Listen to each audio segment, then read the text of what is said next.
What is up, y'all, and welcome, Misfits, to tonight's episode of Convince an Atheist.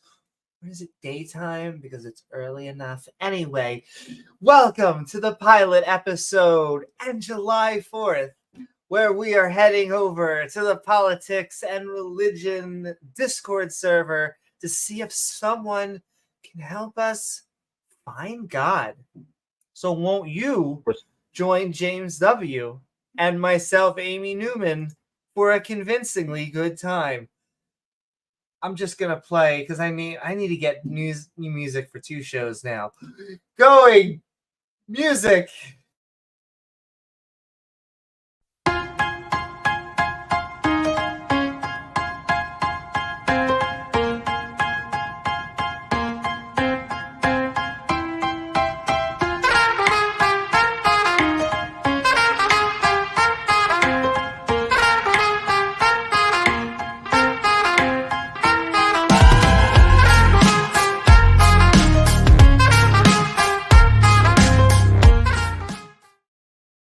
Oh, it feels good to be on the inner tubes. But James, I need to get back my producing hat. Gizmo has been trying to hit me with a whip again. I have time now, but there's time now. And so, feels good to still be in summer. Let's waste it by talking to some theists. So that's right. I am looking forward to this. We know nothing will convince us, right? I mean, nothing. Jesus could come down and that is their shtick. Nothing. You might try to have sex with him, but you still wouldn't believe he was God. Exactly. An omnipotent God could come down, give us the best evidence ever, and we would still be like, well, no. And then Ultimated would be pissed at you for having sex with his boyfriend. I know. Or it would become a fantastic orgy. With Amy Newman. Springer. And then God's just in the back like, But yes. Here's a cross. Do something with the cross. Put somebody on the cross. Oh my gosh. Can't we be civilized? What's happening here? Cross is always a weird thing to me. You're Jewish too, right? Okay, let's bring out some of the KKK. Why are they burning lower Christ tees? It's really weird. Let's bring out the former president of Iran, Mahmoud Ahmadinejad. Tell us all how the Holocaust is fake. Fake news. Well, the Iran in and of itself is like a sad story for me, just because not too long ago they had a society that I hate to say is Western because it's not Western. West is like the wrong thing. It's that when you have technology and you lack religion, you just get a society. You get a secular society. And you just don't. They were on the way there. You know, that they could have really done it, but they didn't. Yes, because I would say the Christians try and make it seem like before then it was like them, but really the Christians want to enforce those types of modesty rules, oftentimes at acts of violence, and so, you know, Islam does them right now, but religion, let me tell you, they get a little bit crazy about sex. A Christian version of Saudi Arabia. Yes. They would hands made and still tail. Have the morality police and still, you know, beat women with sticks if their skirts are too short, go back and change, but you know, for Jesus instead of for Muhammad. Exactly, for Jesus. But the only type of sex, just like the video we were watching, the last video we did with the Catholic priest was basically saying the only type of... and a married woman, for babies. For having babies. Boom, boom, boom, boom, boom. Women are baby factories. That's why the Catholics very quickly became like a significant minority in the country, even though they initially were here in very few numbers, particularly when they started bringing lots of people from Ireland, because they were having lots of kids. Catholic families, 4, 5, 6, 7 kids were not uncommon, whereas the other, sane families were having, 2 to 3. That's a knock that we get all the time, is that, atheism is not true, because look at this. It turns out that religious people have more children. Do you want humanity to go extinct? That's how they frame it. It's like, no, I don't want humanity to go extinct. However, that doesn't mean we have to think that someone is watching us 24/7, 365. I mean, the world population is not going down, so it's not like we're in a population decline where we need to start encouraging people that. I mean, I'm not saying that could never happen. If the population did start to decline, then you might be able to say, hey, maybe we should take steps to increase it. But it's not a moral imperative to make babies. And yes, exactly. The direction, the trajectory is more children, and just we are multiplying and multiplying and multiplying. And okay, also, if you are joining us on the intertubes and you're feeling fancy, wahahaha, or just enjoy the show, please don't forget to like, follow, subscribe. I said it, YouTube. I said it. You can allow the blood contract to be destroyed now. And then share on all those favorite. I have to put us up on some Audible and all the other stuff. I'm trying to think. There are other podcasts. Apple has theirs, and I should do that this summer too. I should really be doing a lot. As much as I have enjoyed getting to a significantly high level in Fallout 3, also an achievement in life, I like to think. How about Civ 16? You playing some Civ? What are they? Which one are they up to now? Civ 16. They are up to number 4. Civ 4. Going to have number 5. The first 2 were owned by a different company. They weren't owned by Bethesda. They were a strategy game. And then Fallout 3 was bought by Bethesda, named because they live in Bethesda, not too far away from here, actually. And Maryland? Yes, indeed. And that's why they're called Bethesda. Called Bethesda. So there you go. Well, can I ask, when you go into that hospital, do they have some of their patients just clipping in between a desk? And you see them walking, and then they just go through a room. I'm just kidding, Bethesda. I love you. You make great games. I've never been to that hospital, but chances are it doesn't happen. What I usually go to is called JFK Memorial. Okay, I've heard of JFK. You've heard. I'm not too far from the speaking of religion, even though it's not religious, but St. Mary's Hospital, and there is also a St. Mary's Hospital down here too. Really? Oh my! St. Mary gets around. 30 minutes north. Yeah, St. Mary does get around. There's also some weird things the way between the Catholic Church likes to. Can I tell you? And that's my last thing, and then we'll bring up the lovely Sinister Porpoise who's sending us love. But the Mary is not a virgin thing, very spicy.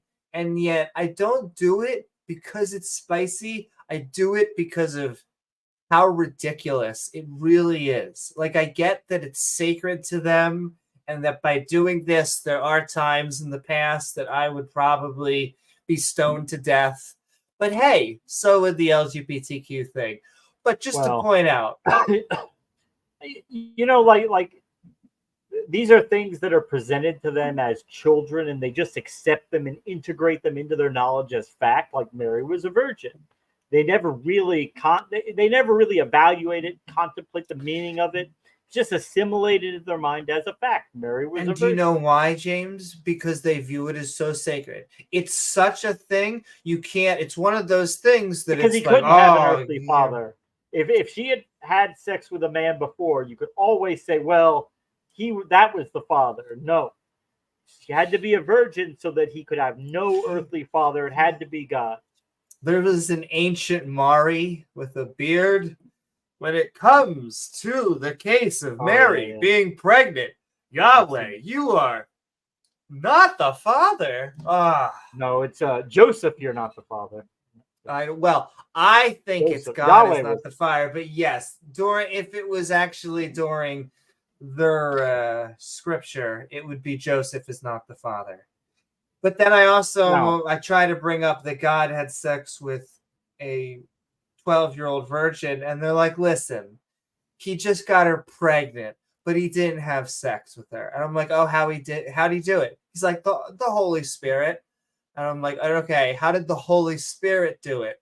And beamed I get himself nothing. in there as a sperm, like just not a full penetration, just a tiny little sperm beaming into her egg. And I guess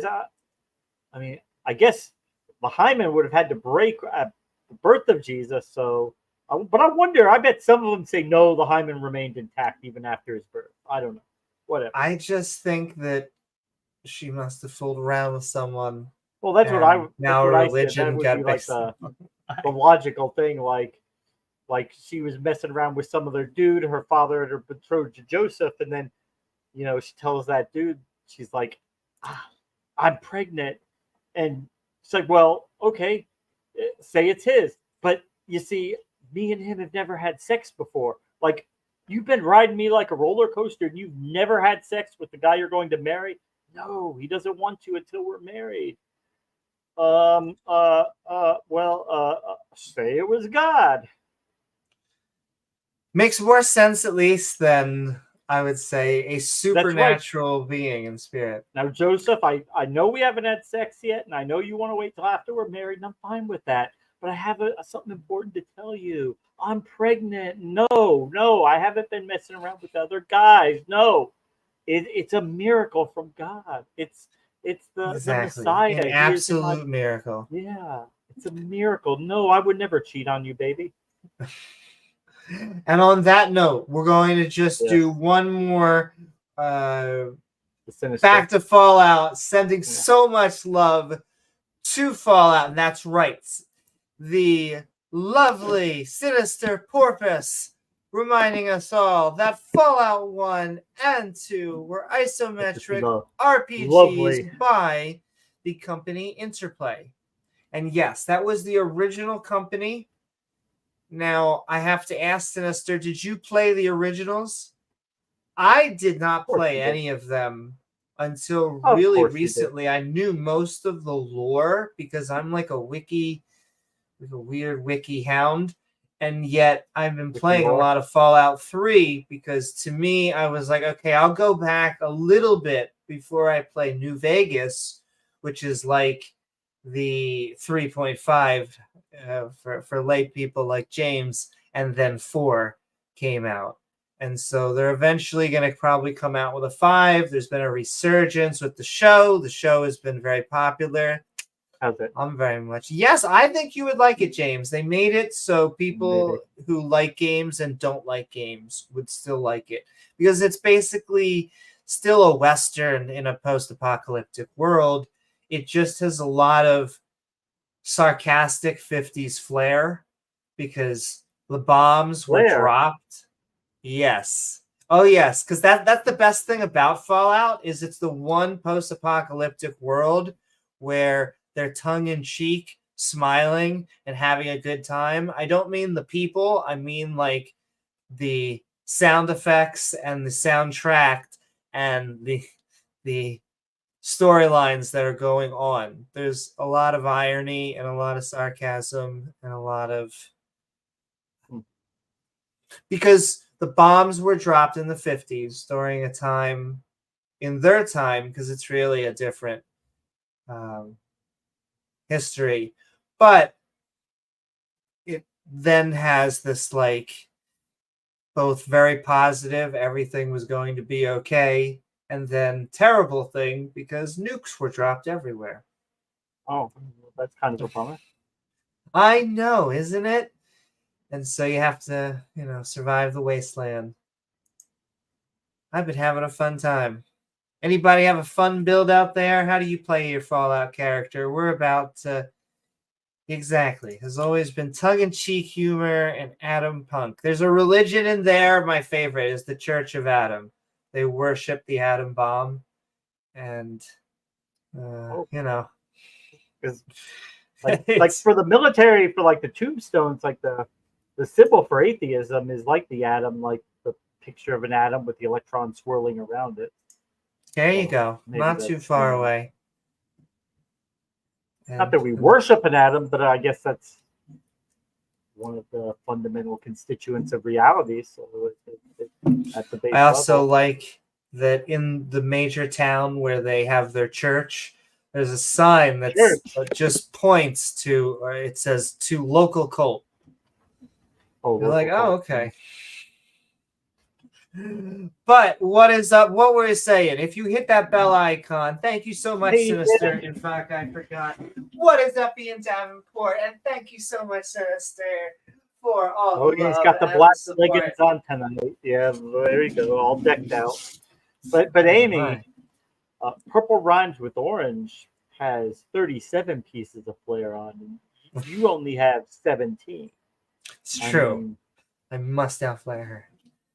Don't trust that. You want to be known as somebody who only does the bare minimum. No, I do not. I need to outflare, outspare, outcare, care bear, and that's the end. Care bear share. Remember that? I had a younger sister, so I got put through Care Bears and Barney and Friends growing up. I love you. You love me. The person who wrote the script is on cocaine. He. I think that's how it went. Probably. Maybe on something worse than that. I know. Like a speedball is meth and it's heroin made. What is like LSD and meth or something like that? Some crazy concoction. I'm not sure there's a name for that. Mommy, the YouTube censorship is strong nowadays. YouTube. Elon hasn't bought YouTube yet. Oh my goodness. So I know that I'm not the first person to analyze this, but that was a bad purchase, right? I still stand by it. You change the name of something that's already popular. It'd be like buying McDonald's and changing Big Mac to like X. Bob's Burger Barn. Like that's the point of why you bought it, right? Well, like what they did with we had 2020, so they couldn't call the syrup Aunt Jemima anymore, so they call it Pearl Milling Company. That does not ring. Pearl Milling Company syrup. I'm not buying syrup by Pearl Milling Company. Couldn't they have come up with something a little more succinct? Like, I don't know. They should have called it ant syrup. Ants? No, if you call it ant syrup, then it just sounds like ants that are eating syrup. Yeah. And then the Muslims who want to speak with the ants and interview the ants and have a conversation with the ants, convert them to Islam, get the ants to say their shahada. And then listen, that is my favorite story in the Quran. Is still the chapter, the surah called The Ants. Because Pixar movies come Did you say that you've been to Cosmics? They have one of those there?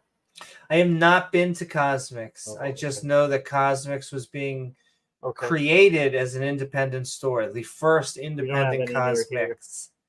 Yeah, I think there's only one, if not maybe a handful If you would like to know what Okay. Cosmix is, McDonald's is creating a competition to Starbucks. It is just a store that creates fancy drinks. The same Coffee and fancy drinks breakfast. that are in McDonald's, but also new drinks they just serve there. This is what you get the We have hot gossip, multiple James. multiple places to buy $9 cups of coffee. I know. Let me tell you. And I love my Frappuccinos. If you can put coffee and caramel in like a frozen form, I will unfortunately buy it. But yes, if you hit that like button icon, it gets you access to... Coffee. We can say hi to you, see our premieres, join our live streams like the lovely, we said, Sinister Porpoise and Dave Rogers and Sue Mommy and Display Name Hey, and Dave Mr. Rogers. Green and Purple Rhymes with Orange and Pandora's Unboxing and Ian Davenport. I Mama. love you too. What's up, Big Bad Mama? Do. Binge We need to Thinker. go. I saw Binge We Thinker. need to go on Praises streams. It's sad that I correlate them so much. I saw Binge Thinker suffering through that debate tonight. Was that tonight or was that the other night? The debate. It all blends on, in at this point. Modern Flat Earth, the Flurf versus PhD. I love PhD Tony. That might have been tonight. Geologist. That was tonight, yeah. And I mean, you know these flat earthers, but this one, he's just all bluster, all bravado. He's no real arguments or anything, just obfuscation and being loud. That is all they have. I can't think of any like actual flat earthers that are like, this is my model. This is the math. Come check it out and see how it works. It's just them basically denying science for an hour and a half, which I get it. I love us batting religious people around as well, because that is what flat earthers are. I will also stand by that. The vast majority, 90%. I mean, it's like PhD, like, so they're like, oh, well, so you guys have a model that you know, with gravity and everything seems to work, but you can't prove like the earth is in motion. You can't prove that. James, you can't show water bends. That blows their mind. That sentence just makes them go. They're like, listen, like, well, discount gravity. How does it bend? It's like, well, okay. So I guess theoretically it's possible. Everything we know about physics is wrong, okay? And there's these other forces that we don't know about that are acting the same way as the forces we do know about, and that are really causing things. But I mean, that's just conjecture. Do you have any evidence of that, or do you have any reason we should believe that know what this model, even though it gets it right, fundamentally it's wrong because there's these other forces that we have no evidence of. We can't demonstrate, but you can't conclusively prove they don't exist, which that's not how science works. We don't prove negatives. You could be sitting there trying to prove negatives till you're blue in the face, and it's incredibly difficult. So most people who have two brain cells that rub together don't bother. Don't waste time trying to prove unfalsifiable things. It is indeed possible to prove a negative, but it's very difficult, and it shouldn't be where the burden of proof is. Generally speaking, you should not believe anything until you have evidence, and give us that evidence. Yes, exactly. Also, what's up, Stephanie? What's up, Maya? What's up, everyone? What's up, davegar? Everybody, keep on saying hi. We'll keep on saying hi. We're eventually going to go in there. I have no idea if anyone's going to join. However, I also have to do, while we're sending, also a shout out to Banshee of the Politics and Religion Discord server, who helped set this stage up. He was looking for more events, so James and myself have stepped up to the plate. However, this does not mean I won't still be doing the fantastic Theist Helpline with Randolph Richardson, Taco, T-Jump, Ix, and others, which you should all check out. With that, we're going to be getting to the theistic fun, the last few Shilling McShillersons During the show, feel free to tag James W at James W and myself at Amy Newman in chat with your thoughts, questions, one-liners, whatever we can get off our noggins. We're here to rant. You can also send in. Flat earthers are just contrarians, which to a certain extent that is true. Yes. Well, and they have this certain mentality is just you can never, their epistemology, a fancy word for just the toolkit that they are using, is one can only trust what they have personally verified. And chances are most of us are not experts in quantum mechanics, and yet we accept quantum mechanics. There are physicists that do understand it. There are engineers that do understand it, so they can make wires. They build buildings that stand. They make planes that fly, satellites that orbit, probes that go to other celestial bodies. It seems to work. So, as I've said before, they could put a whole bunch of fucking equations on a chalkboard. I wouldn't be able to tell whether it was legit or mumbo jumbo. I wouldn't know. I'm not that smart, but the people who do know say that it works, and I have a good reason to trust they know what they're talking about. And that's what it's about. Are you going to trust experts in the field, what I call the scientific outlook, or are you going to be this contrarian, which is I only accept what I myself have personally verified? And I get it when I feel like sometimes when you frame it like that, you go, well, why shouldn't I just believe things that I have, gone out and proven? Well, never touch TikTok. I've done two. T-Mobile keeps trying to get me to download TikTok. it, and I keep telling them no, negative.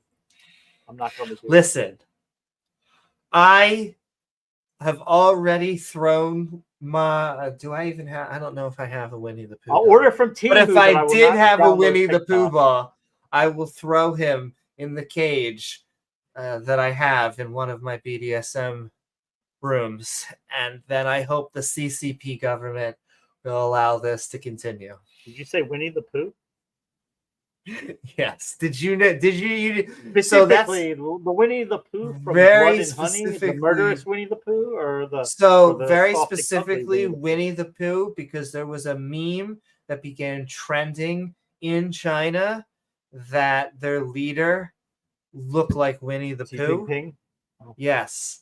And so they took it seriously. They took that like a little bit too seriously, and they will censor and go after people who try to make Winnie the Pooh type of political cartoons and iconography. And what stuck out today was the Flurf on MDD. He kept calling PhD Tony like a pastor, like okay pastor, like when he would express a scientific principle, like science is a religion. James, can I just pause You're just a pastor of science. Because you know what that is. We all know what that is. That's just projection. Is because if I asked, generally speaking, I'm not saying it's 100% sure, but why the Earth is flat, I would be willing to bet money the answer is because it's God's creation and that's how he made it. But, Pastor, PhD Tony, I'm sure. Just like Pastor Guts at Giving. Yep. Pastor, even though I do believe he was ordained by the Church of Satan. I'm not sure about that, but he may be an ordained satanic minister. I'd have to double check. That's okay. I'm friends of anyone who's friends of snakes. Because snakes are really the true enemy of that religion. Of snakes. If you remember last time he was on our podcast, he had, I believe he had a snake out with him. Yeah. I like snakes. I think they're cute. I think I would boop their snoots.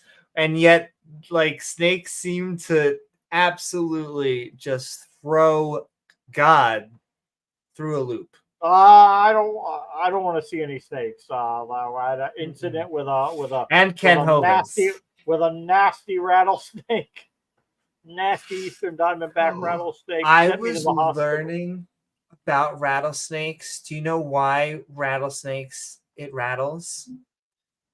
Okay. So they are born with just like a single dot, okay? Mhm. They're just a little thing with a dot. And each Can't rattle. time they shed their skin, they can't rattle. Now, wait, well, here's the thing. They could shake it, but it wouldn't make a sound. Because I'm like already segmenting, but I was looking into snake and rattlesnake evolutionary history, and it turns out the current hypothesis leaning in towards theory is that the snakes have a behavior to shake their tail. And because of this behavior that is innate to shake their tail, a mechanism for it to rattle was selected for. And so it was actually the behavior that came first and then the rattle. I think that has to do with, I think snakes shake their tail as a way to attract prey, like especially younger juvenile snakes. So that maybe they shake their tail, maybe a frog or a lizard or something will come around thinking there's an insect or whatever, thinking there's prey, but there's the snake waiting for the little baby copperhead or rattlesnake just found its dinner. So exactly. No. But yes, the answer is that it starts with just a little boop, and then every time it sheds its skin, it gets another little segment. And so almost like tree rings, it eventually gets a few segments, and then as it shakes its tail, it's hollow, and they go clack, clack, clack, clack, clack, clack, clack. And there goes Dr. Ken Hovind saying, "Oh, hello, Mr. Rattlesnake. Did you know that your rattle is ribbed?" Not ribbed for his pleasure, let me tell you. When he checked, I think it mind if I see your rattle? Ow, ow, oh, fuck. Yes. They don't work like trees in that they break off, so they can't tell by an age. But snakes, ladies and gentlemen, destroyers of gods. At least God's plan. With an extensive rattle, you know it's not a juvenile. I also saw another video where an engineer created legs for a snake. And that was one of the things. They were basically like, well, we've defied God, so what next? What did I see? A video where a guy put a turtle on a tiny skateboard. And that turtle was cruising around the floor and actually maneuvered up to a cat. And the cat looks at the turtle for a second, then looks up at the camera like, what the fuck is going on here? This guy is not supposed to be zooming around this fast. That makes us a sensor screen. The lure. Oh, thank you, Mr. Well, because some snakes, when you pick them up, the tip of their tail is actually a little sharp. So there's a misconception that it's also venomous. That if they jab you at the tail, that it can envenomate you. But I learned where you should pick up. It is a little sharp. It might be uncomfortable, but it's not going to hurt you. The actual tail, yeah. And I learned, well, two things I learned also. If you want to pick up a snake, and you probably shouldn't, but if you want to pick up a snake, you pick it up from the back, which is like kind of their center back, because you don't want to pick it up from facing them, because that's them. And unless you really know what you're doing. Yes. And the last thing, and then we'll shout out the supporters and stuff. A angry snake is the S shape. If it's coiled up, it's not happy, or at least it's defensive. A happy snake is a noodle, is a straight up noodle when they're just going forward and or just hanging. Certain snakes are more apt to strike sideways. So if you've been working with them long enough, you know that which direction they can strike. Some of them are more prone to strike forward, but some of them primarily strike sideways. And if you don't know that, you might think you're in the clear, but yeah. And James, this make it just don't handle snakes if you don't know what you're doing. It's obviously. Allow this joke to go over your head. But do you know what my favorite snake is? It's a solid snake. Snake. Okay. Sending love to all the Metal Gear Solid fans out there. There's a game called Snake, wasn't there? It is from Metal Gear Solid, where he is a spy, and Sometimes you just have to shout his name really dramatically. Yeah, Dave. I mean, they are very. They're 99% of the time. If you don't bother them, they're not going to bother you. Yes, that's what I tell my kids. I call them my kids, the kids in class. I'm like, listen, bees are more afraid of you as well because they always freak out. I'm like, do you understand? You are a giant. Just imagine how big you are compared to the bee, compared to the snake. And I get it. They have teeth. They have stingers. However, once again, just proportionately, they're probably having a heart attack just as much, if not more, than we are. Adam James, have you seen Goldfish Water Tank motorized vehicle? I have not seen a Goldfish Water Tank motorized vehicle, but thank you, Internet. That is just a wonderful sentence. Apparently, they remember things for months or years, and they take to operating a vehicle quickly and seem happy for it. Oh my goodness! Well, when you have that type of memory. Oh, did you see that, Lyle? Yeah, that was a. If it's the same video, yeah, it was a funny little video. Short, it's like a short, just like a short 30 or 40-second video. But he was actually like able to maneuver. He was like, "Whoa, this is new. Like this is, hey, I could go a lot faster." It's very specifically is what the internet, along with cat videos, are made for. And all right, we're probably supposed to do, it's probably supposed to do shorter version, but we can't help ourselves. It's been a few days. We're going to set up a stage in a second, but let me shout out very quickly. In the sling. And Amy's going to have her way with him. But all of the lovely people who send in super chats like Sinister Porpoise, thank you so much. All of the lovely people who have joined and are members, you can become a member down below with our evolving badge system. Mwah, mwah. And evolution triggers creationists because things can't evolve. And then you don't need our God. You don't need our life creating gene to poof animals out. You don't need him. And evolution doesn't contradict religion. However, if your religion does say that the diversity of life comes from a specific event or is poofed into existence, yes. They like asking the questions, like how this, and science has the answer for the vast majority, but they never like asking or answering how questions to their own religious Where are the beliefs. transitional fossils? Fossils. Where are the transitional ones? Which is the old terminology. Like, I understand what they mean, and we could explain different fossils that possibly go from, one era to the next. However, we are all transitionary fossils, ladies and gentlemen. Yeah. And they have their secret weapon is just blanket denial. Like, no, TikTok is not transitional because of this and that and that and this. And TikTok was just an animal that God created. He just made it to be exactly the way it was, and it just went extinct. Yeah. Or Lucy. What I have noticed is they've tried to just bluff their way through Lucy. And they start sentences with and we know that Lucy, the fraud Lucy. And you're like, there was a baboon bone that was in the official Lucy for more than 30 years. They didn't realize it. Well, okay, yeah, they admitted that. They always like to say, they found those random bones spread across a 4-mile area. They just went out and picked random bones and put them together how they wanted them to be together.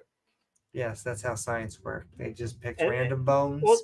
And we're like, this is... Then they pick on Lucy, but then it's like, you realize there's dozens of other Australopithecus afarensis they found other than Lucy, that some of them are more complete than Lucy. Well, yeah, but...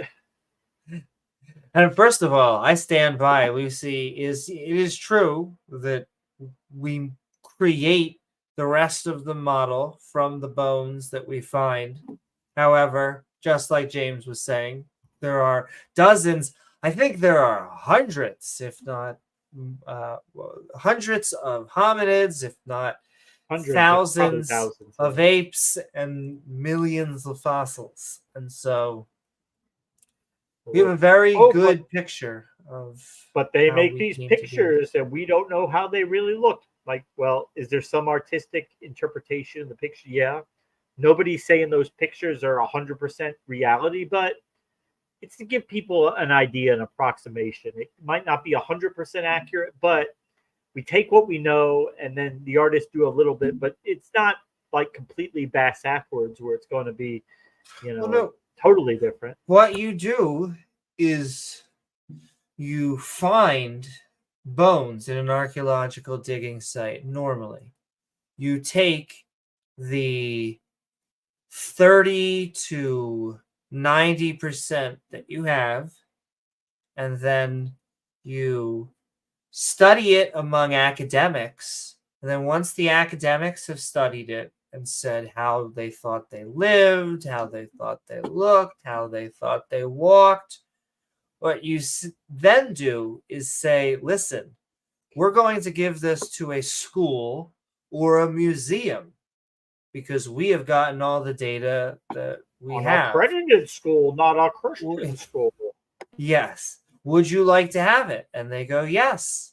And they go, okay, well, we're going to take the information that you have collected, and we're going to build the rest of the model so that Jimmy, the 9-year-old, and Frank, the guy who is just taking his, son out because he wants to bond, can actually understand what they look like and don't have to just stare at a jaw and an ankle bone and 4 fingers.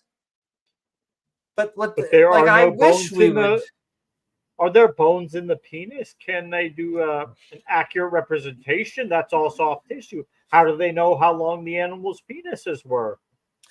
Which is Ken Hoven's and many creationists' first question. The only question you really need to ask. But yes, we'll get into...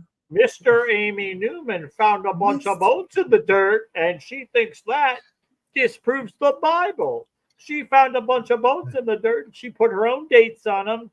And very specifically, it validates God. It was me and Satan. I'm really only assistant. I really wish I could take the work. I'm more of an intern. I'm learning. But yes, R and Ra and Satan are teaching me how to plant fossils. That is how all fossils are created. Simon Dan was there too. Yes. They're made in a lab made by Soros, which is... So I'm sure Simon Dan will be on Whackin' Atheist again soon because he just did another Ken Hoven video. So he really triggers Kent. Yes, there are a few people that trigger, I think, Kent. Aaron is definitely one of them. Doorknob Head is Satan. No, me and Satan. He is Satan. He's demon possessed. Demons don't get you anything. Like demon powers, I always ask. They're like, you're working for Satan. I'm like, well, what does that get me? Thank you, Victoria. Yes, I love Victoria. Like, they don't get you any powers. Satan plushies. That's right. You can get secret knowledge. Like what? What secret knowledge? Subcutly. But yes, let's give quick shout outs. Plushies, yes. Shout out. You can also join our Patreon at patreon.com, sending love and many awesome supporters, whether you are a Patreon, a member, a subscriber, or you're just watching. Maybe you're even a theist and you're watching and disagree. But anyway, sending so much love to Azo, reminding us we are the Skeptic and Ranting community. That's right. There's an alternative to religion right here and many other fantastic channels. The internet has been kind of the death of religion.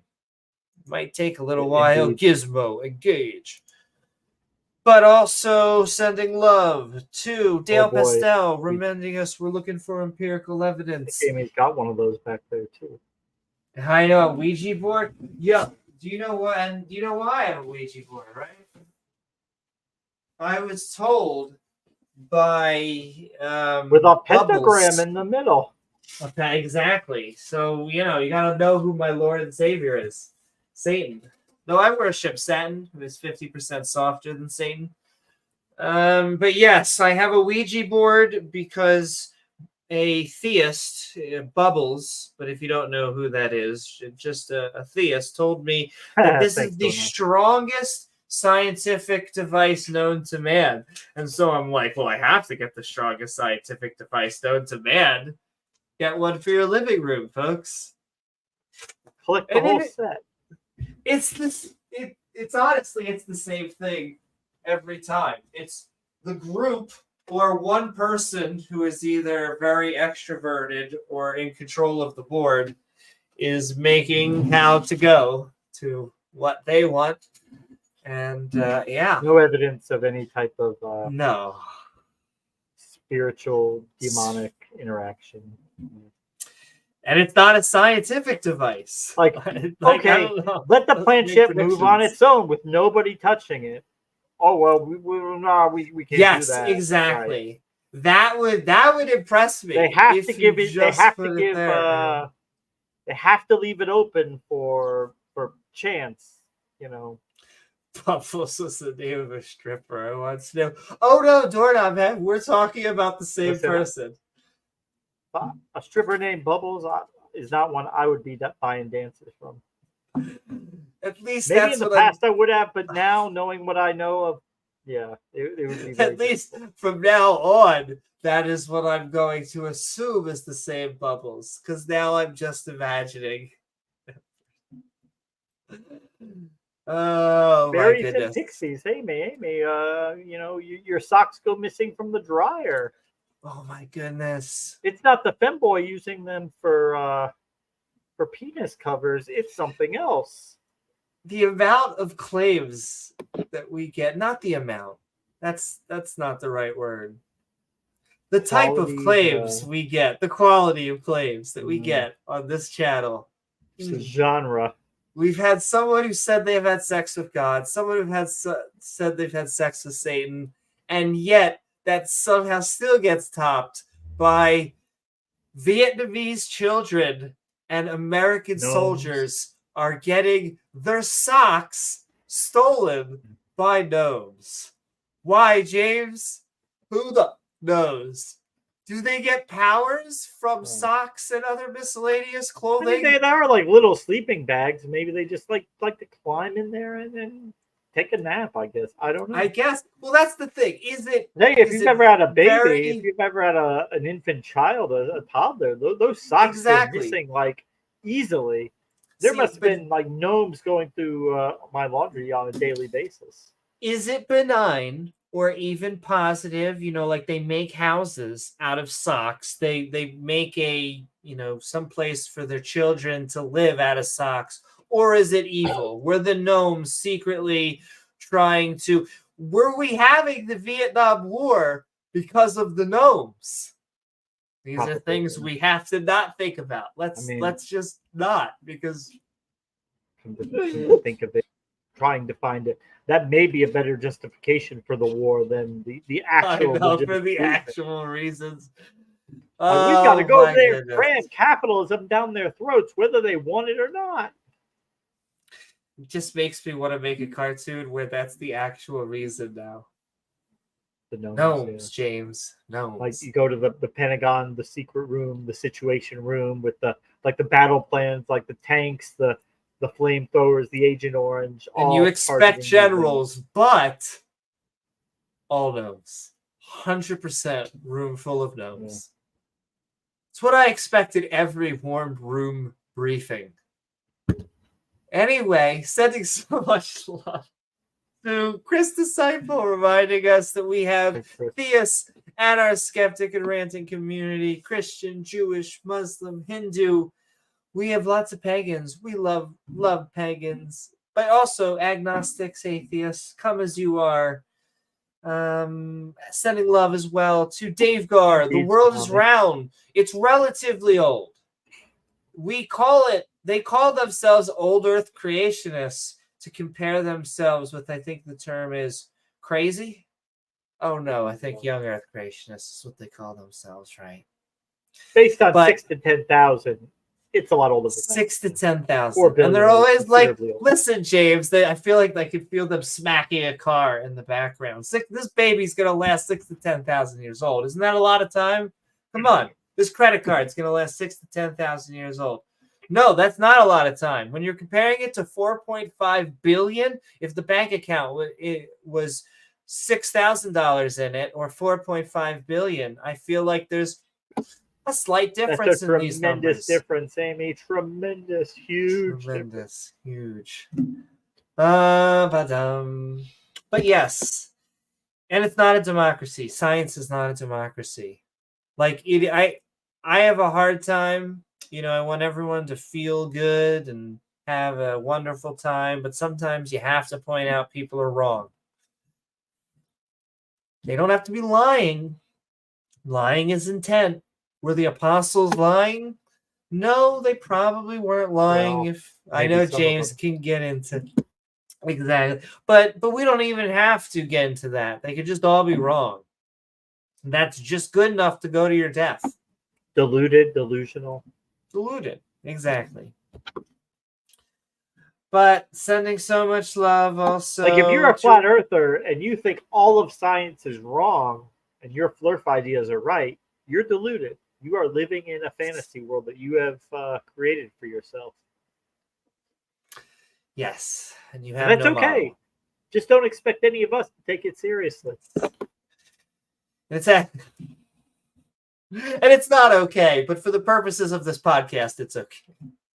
Well, for society, freedom of thought, freedom of belief. No, I know. I get you. No, exactly, yeah. exactly. I mean, it's freedom of speech. It's horrible that people are deluded like that, believe stupid things. But you're never. No, I just mean like. Do away with I mean like it's okay, as in like go be yourself, but it's not okay, as in like it's bad for society.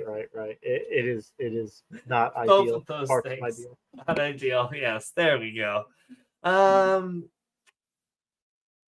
Sending love to Ian Davenport. Woo! Rah, rah, rah, rah. Reminding us apologetic arguments suck. Commander of the girl deck. 2 levels. We have both Ian Davenport. Apologetics arguments. Pastel's wager. Not that good. I have to remind the theists that contingency argument. Theological contingency argument. Kalam. But Pastel, we don't have the problem of evil, or at least we have the problem of what to do about evil, but we don't have the problem of why does evil exist, like, because that tends to only be a theistic problem. Well, why does evil is an arbitrary concept? Yeah, well, there's no firm definition of evil. Multiple ways that I think that skeptics can have that conversation, but what I mean is not with the theists. I feel like, just like I think that they really don't have any place in the morality conversation, other than, of course, I'm going to invite them because we live in a world where there's lots of theists. But I think it's the worst of both worlds. I'm biased. I think mine is the best of both worlds. It's like an inversion because we both have whatever. I do want to get into it, but I want to get to copyright TOS. What? Rejos, thank you so much, Rejos, reminding us that we have a Skeptic Bible study. And we're going through it chapter through chapter. I always like to point out that there's 3 ways of how serious you can take a religious text. And that's metaphorical, literal, and an atheist. I find the atheist somehow takes it even more literal than the literalist. There's always 1 or 2 passages I find the literalists are like, but Noah, he actually meant sprinkles. Oh, really? Seems like they were drowning on sprinkles, but, you take the breast of both worlds right here, baby. Speaking of that, Said- remember the guy who was telling you that you're definitely a guy. You're deluded yourself, but Happy end of Pride Month. A few days. The now. only thing trannies do is make his dick hard. So could you send me a picture of your tatas? Could I get them sexy pics? But listen, you're a dude. You're not a woman. You'll never be a woman. You're disgusting. You're an abomination to God. But let me see. But also, like the tatas right now, if you yeah. I want to see them. It would make Mr. Banana very, very happy. James, the amount of pushback that I get, people think I'm trolling. And like it used to be like a joke, and now it's just like late night coffee. There's too much data to convince you otherwise. If you are anti-LGBTQ, there are two reasons. It's because you're religious or in the closet.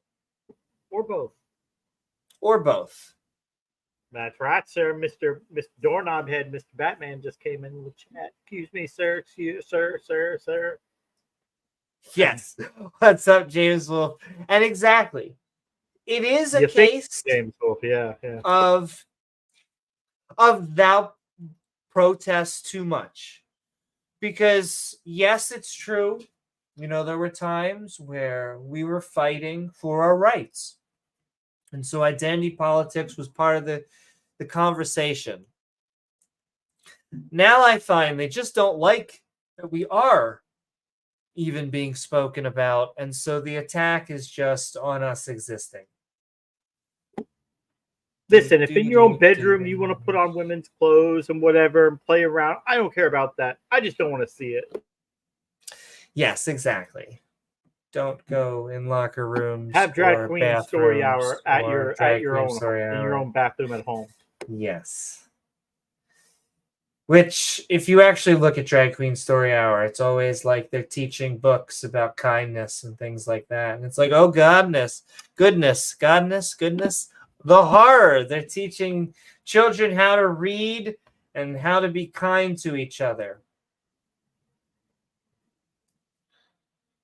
Has a question for you there. What about interpreting religious mythology allegorically like an anthropologist? Yes, I think that is a worthy of study. And this is why I often say that I don't think James and I judge ancient Jews, even Christians and Muslims for believing in what they did because they had the technology that they had. Oftentimes they're like, look at the amazing technology. No, it looks like a book and it has the information exactly of its time. And so we don't judge them. And when you want to understand how they thought, then reading the Torah, the New Testament, and the Quran is a great way to do so. Who we judge is the people who actually think that it's true now and relevant now in a literal sense. Because you know what would have been earth-shattering, Amy? You know what would have been monumental is if the God of the Bible had come out early and taken a stance and said, you know what? We're going to put a stop to this. This is wrong. You shall not own another person as property. People are not property. If you loan somebody money, and they don't pay you back, just count it as a loss. You don't get to own them. Okay, don't loan money to people who aren't going to be able to pay you back. And if you do it anyway, you're taking that risk. It's your risk. Don't get to own them. You don't get to go to the nations around you and take their people as property either. Don't do it. And yeah, at the time, it would have been like, but all the other nations are doing it. Why can't we do it? And God could have said, because it's immoral, and I'm taking a stand against that right now. You won't do it. And, you know, that would have, like, rung out. It would have, like, wow, like, this one culture had this moral epiphany centuries before any other culture in the world thought that would be amazing moral evidence of God. But no, you always went with whatever the conventional morality, the conventional practices of the time were. So the morality of the Bronze Age, whatever the Bronze Age thought was good, is what the Bible reflects. In fact, James, I feel bad. I interrupted you basically to give it right back to you. No, you're good. I'm going to go be right back 1 second because we're at the hour anyway, so I'm gonna be right back. But then we're going into Discord. We'll see if we can catch anyone. If we can't catch anyone today, catch us Atheist like a Pokeball. Her fishing pole out there. Then we'll try to go during daytimes and stuff. But I promised Banshee that I'd do a stage. I would like to do more, just like I want to do more Atheist Helpline, more everything. But I'm going to be right back. I'm handing it back over to you, James. Like I said, I'm interrupting you basically to say right back to you. You're good. You're good. I was almost done anyway. But yeah, like, why couldn't the Bible take a stance and say, you know what, you should not beat your children? I know it's conventional wisdom at the time, and it's what people think is required to build strong children, strong character. Don't do it. Do not beat your kids. It's wrong. You could give them psychological issues that will last throughout their life. The risk is just not worth the reward. It's harmful. Don't do it. And yeah, people at the time would have said, well, I mean, that's conventional wisdom of the time is, yeah, you want to build tough, moral, good kids. You know, anytime they do anything wrong, you beat the crap out of them. They'll learn otherwise, right? They will learn. And yeah, that's Bronze Age parenting. That's so because of that, we are stuck today with a group of people that think Bronze Age parenting is the way to go. So we can't outlaw that. We have to keep it legal for people to hit their kids. Only group of people in society that we cannot completely protect from having violence taken out against them is the most vulnerable people, children, small children. You know, can be hit by their parents or guardians because that book says that, because it enshrined Bronze Age parenting in perpetuity. So they think that's the way to go, even though we know better, we know otherwise. Just like the science of the Bible is wrong, we know the science isn't true. And so when it speaks to things like morality and parenting and other things like that, rules for, you know, having a society and treating people fairly and justly, it gets all those wrong almost all the time. Yeah, authoritarian makes right. Yeah, and because of that, we're stuck with it because so many people cling to this book, and that's one reason why, you know, sometimes people say, "Oh, well, you know, why do you guys fight so hard? Who cares? People want to believe what they believe. Oh, okay, but you know, it brings a lot of baggage with it. You know, not only hatred for the LGBT community, because without religion, there's a very, very no real justification for that. I think that was one of the first and easiest things. Like when I gave up religion, that was easy for me to give up. Like, okay, there's no reason to have anything against these people anymore. Yep. They're just out there living their lives. But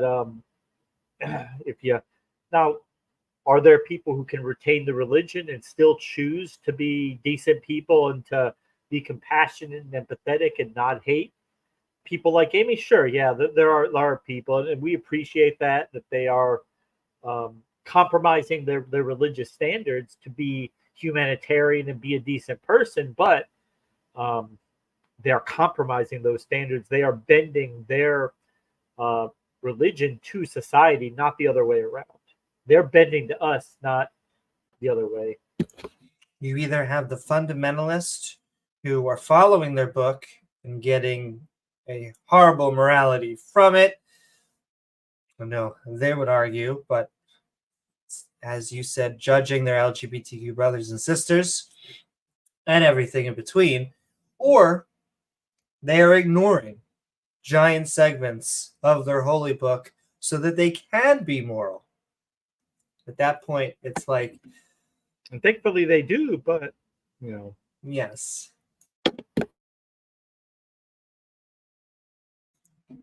But all right, let's get to it. Oh, James, that's right, Doorknob Head. I am going to also invite you to the Discord server. Are you on the Politics and Religion server? Maybe. If not, I am going to send... Actually, let me No, never generate copy. Woo. All right, I'm also going to send that into private chat and public.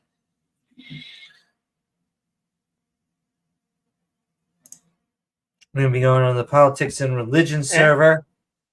And Dave, that's unfortunate, but that comes from the fact that we can't ban that practice because of the religious aspects of it. So even though there are people who do that who are not doing it for religious reasons, the reason we have to keep it legal is because of the religious aspects of it. All right, it looks like. And no, I'm not saying every parent who gets frustrated. I have a child. I'm not saying every parent who loses their temper and like does something very minor to their child should lose custody and go to prison. But what I'm saying is we should be able to intervene and get that parent support, get that parent, the resources they need so that they can parent in a better way, a more positive way. Excuse me. So the reason that like right now, what they have to do is basically the police have to sit on their hands and do nothing until the child is either killed or seriously injured. They cannot intervene before that. And by then, the psychological damages could be done. They could have these horrible memories that are not going to leave them for the rest of their life. And they have to deal with those implications of that. Because we can't intervene at the initial stages, we have to just let it go. We can't stop it when the abuse is small. And you know how abuse does it tend to stay the same, or does it tend to escalate? It tends to escalate because these disciplinary means they're often not ideal for, especially for some children. They don't work at all. They're not ideal for any children, but some they don't work at all. So the abuse has to escalate. It's not working anymore. I hit them. I do this. But the behavior issues, because they're not addressing the root cause of the behavior problems. They're just using the corporal punishment as a deterrent. But so the beatings have to escalate, and we have to do nothing until serious injury results. And then James, when you get a chance, I sent you a link in Discord as well, and that should also get you right to the stage.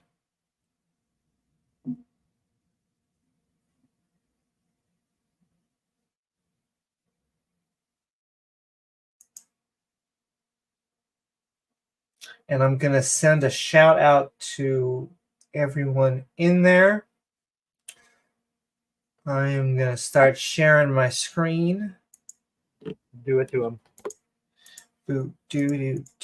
We are going to have some fun playing Convince an Atheist. We'll see if any theists come by to talk with us. But I also want to do a tag into general. See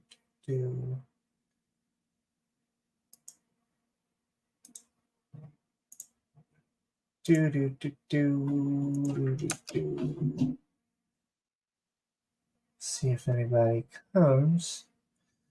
I wish I knew how to do an event.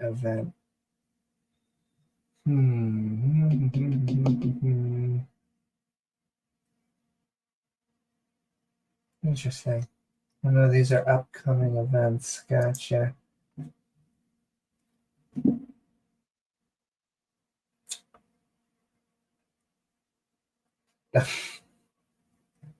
Death will reveal our answers. And that's what it is.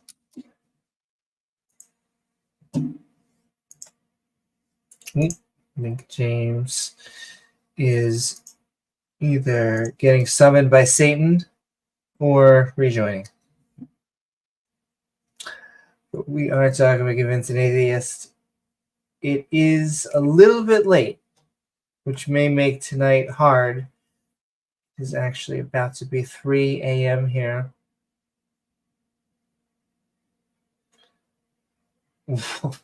What is an atheist?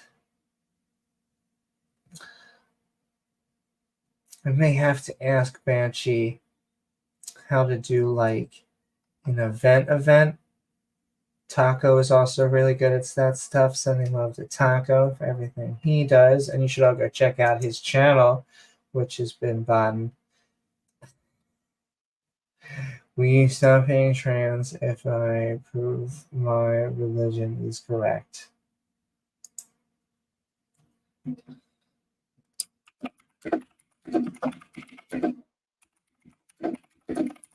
Da, da, da, da, da, da, da, da.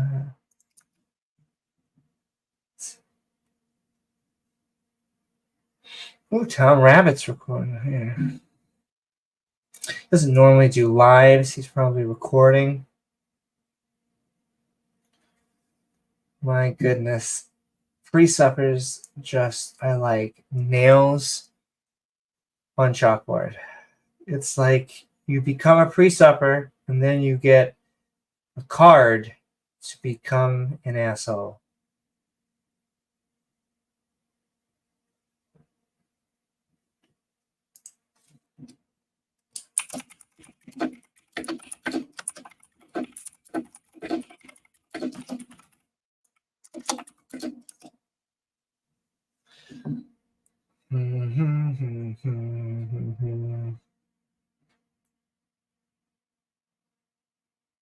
The fact that I just said I may join Satan probably isn't going to win him over. But yeah, just because you can prove you're God doesn't mean I'm going to be on your God's side. Like, if I learn your God is true and then he's just sitting there butchering people in the background, I'm not going to be like, well, I guess that's moral now.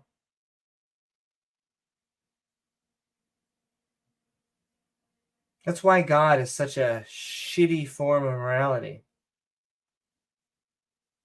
It is really the worst of both. Can I do hashtag? Nah. I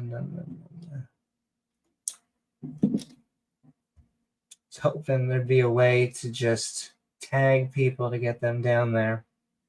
This is, once again, our pilot. It may take a few streams to get the kinks out, but I also like having the kinks in, whether you're a top, a bottom, or a switch. He doesn't convince atheists. It actually says, I'm pretty sure, well, depending on his religion. I think he's a Christian. They like to proselytize.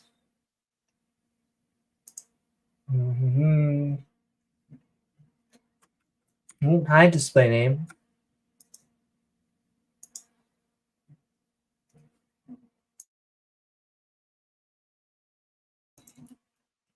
I did invite you to speak. So if you want, come on up.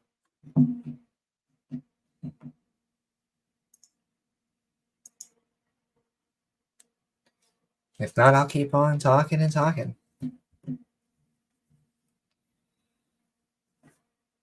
What's up, Undoctored? It is mostly to convince us that a god or a goddess or many gods exists. Now, our theist brothers and sisters are always welcome on here. I hope they feel welcome and comfy, even though that may sound contrarian that we're atheists. I like to think we're not actually. We're just skeptics. Well, he did say something. Let's see here. This is my first time. Not sure how to join. Need help. Well, when I press invite to speak, does it give you like a box that comes up that says, would you like to speak? Because you're still highlighted green, which means that the invite is still open to you. No, it does not. You may have to come back, like rejoin, because I'm still inviting, but if it's not popping up.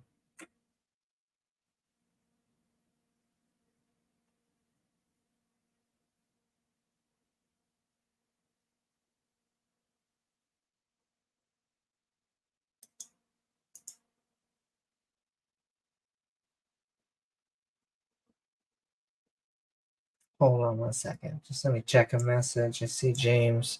Forgive me. 222. Discord updating. Okay, sorry about that, y'all. Oop. And then I show his messages anyway.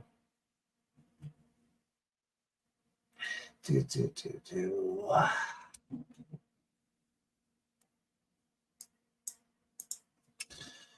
Okay, let's see. Invite to speak. How about now?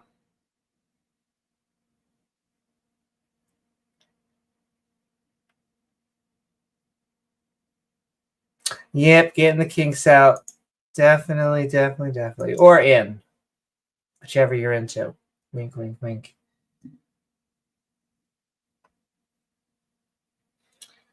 I keep on inviting him, and then it stops being green now.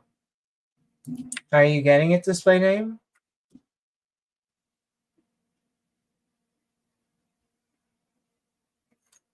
Should be invited.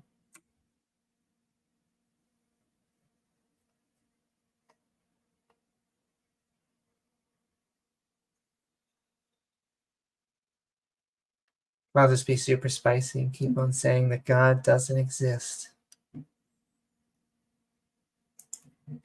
I am not able to hear you because you are not on the stage, display name. You have to accept the invite. You are just part of the audience.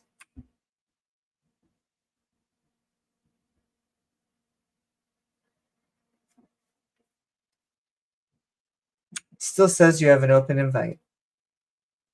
Maybe even look down at the bottom and see if it says join stage. Maybe the box invite became a button. That's what I would do if I was a designer. I like to think of myself as a designer. That's why I critique God so much. I'm not going to say I am the best designer. I think that I have a creative stroke to me.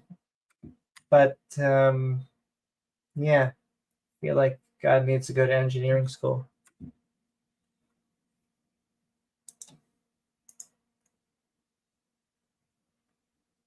I'm not saying it can't get better. You know, we all got to start somewhere.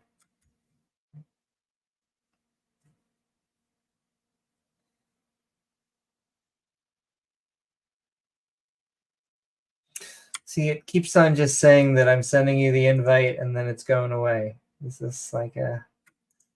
I don't know what to tell you, display name. This is the only person, but... Oh, it is 3 o'clock. Love from Banshee.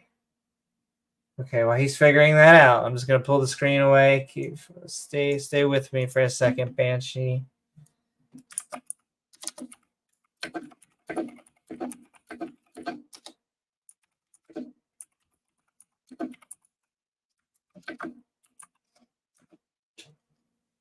See if he can send something out for us.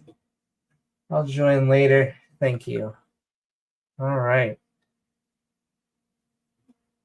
Well, thank you anyway, display name. I'm not sure what is going on. Right now, it does say that you have an open invite.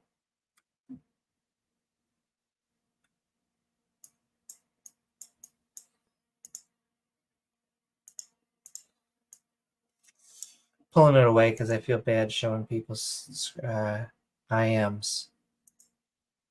A server event for the stage.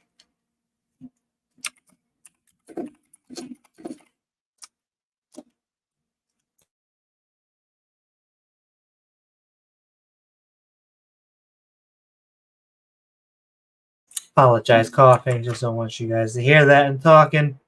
Waiting for someone. You guys aren't missing someone on the shared screen, though, because he was not joining.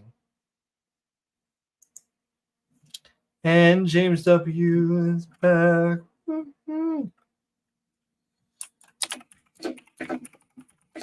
Asking Banshee if I can create that now. Hear me? Yes, I can. Welcome back. It's still downloading. Update. It's still downloading, but it's not moving. It's so go. Discord on the all good because I'm trying to get a bunch of people in there. Right now, there's no one in there, and I'm asking the admin. No, trying to Can't put make some bait out there. I See if we just can want to lure make some. sure that works. Make an event. Yeah, 29 people watching. Wow. And it is 3 in the morning here. That means 4 people on X, 4 people on Twitch, and 21 on YouTube. Trying, I'm not sure. Iron Chariot with a rocket launcher, yeah. And don't you know, Sumami, because the book of Daniel, which they often cite as containing end times prophecy, says that the Antichrist will come with chariots, horses, and many ships. So apparently, the chariots are going to make a comeback in global international warfare. Go figure, right, Amy? I mean, you thought the militaries were done with it, but apparently, chariots and horses they're coming back. Oh, with the Don up there. There we go. His sippy cup with 2 hands.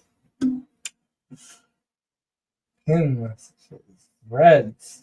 My goodness. James, I've never felt older. Why is that?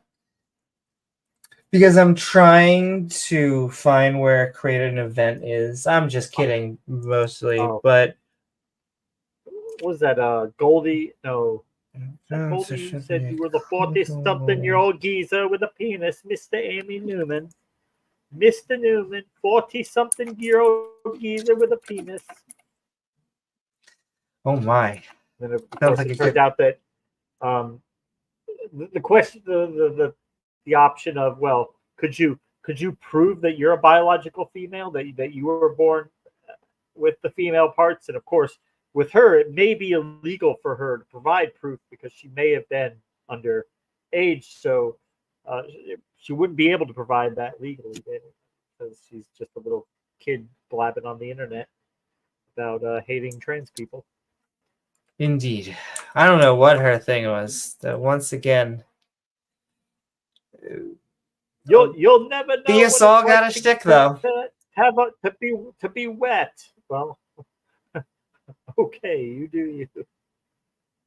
It's not true either. I've went in a swimming pool. Went in there plenty of times. I need just a ba-dum-tsh in the background there. Invest in some horses. There you go. There you go. Yeah, some horses to beat the Antichrist when he comes. Remember, John Hagee, Amy said there's going to be a battle. 100 million men are going to descend on Jerusalem. Why would you need 100 million men in an army to descend on a city? You would never do that in modern battle with nuclear weapons. They could be vaporized in less than a second. Why you would ever conglomerate that many people in one spot? You never would, but you know, it makes for nice Lord of the Rings epic battles in people's minds. The army of God versus the army of evil. You know, anyway.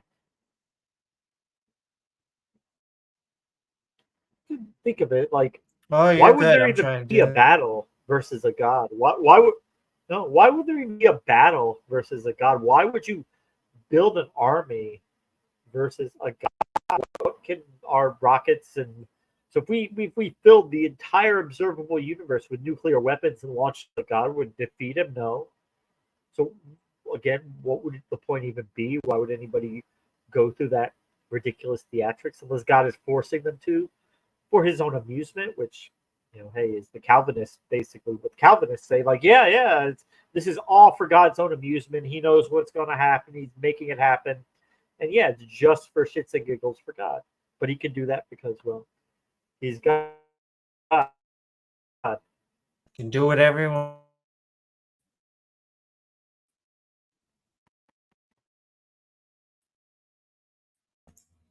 Well, hey, he's ready to. Apologies, everybody.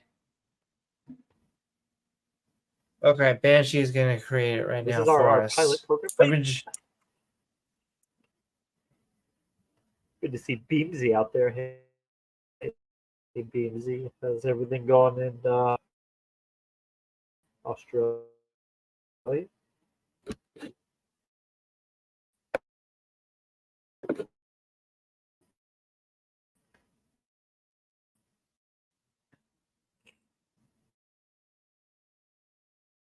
Okie dokie. Let's see if we can get a great that night. event done. Banshee is awesome. Still sending love out to him. And I'll get back onto the screen.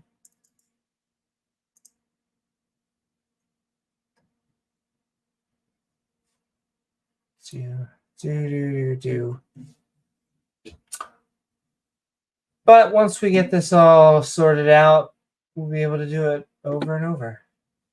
Hope Beamsy saw his. What's he knows up, PhD Tony. Beamsy? He had the debate on modern day debate tonight. A fellow geologist debating a flat earther, as they are wont to do.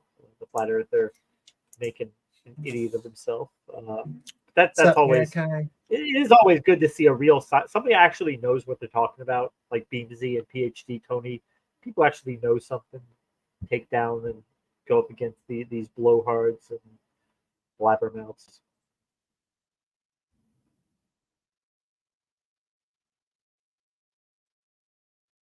No, she's not on MDD Discord. She's on Politics and Religion Discord.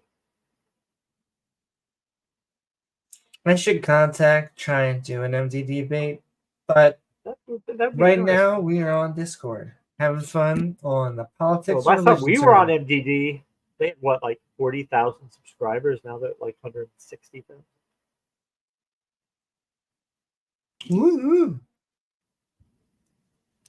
The infamous time when we debated Smoky Saint and Little PP, both of whom are no longer things on YouTube anymore. They're both rescinded, dissolved. Yeah, LPP doesn't do anything, right?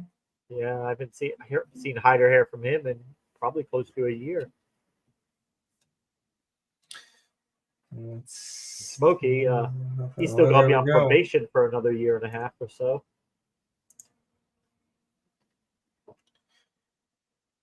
Yay! There we go.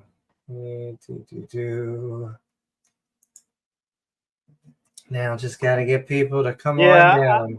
I guess hopefully though that they get their asses kicked publicly, so they make their fringe things look stupid. But there is an inherent risk in platforming people like that. Yay! Here we go. Upcoming event. Convince an atheist. The NBD is getting weirder. Yeah, I bet. I haven't been on there in a while.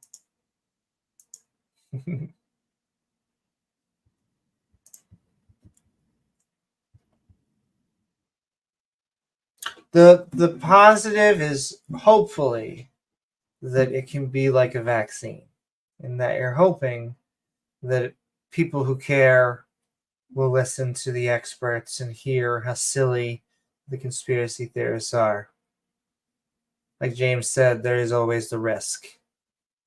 I think that's most of the time. I do think just occasionally that doesn't happen. Oh, hey.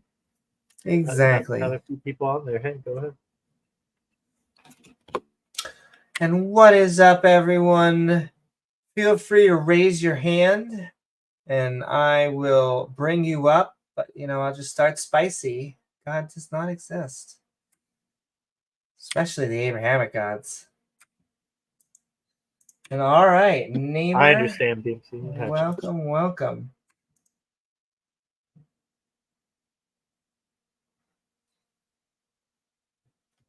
My name is Batman.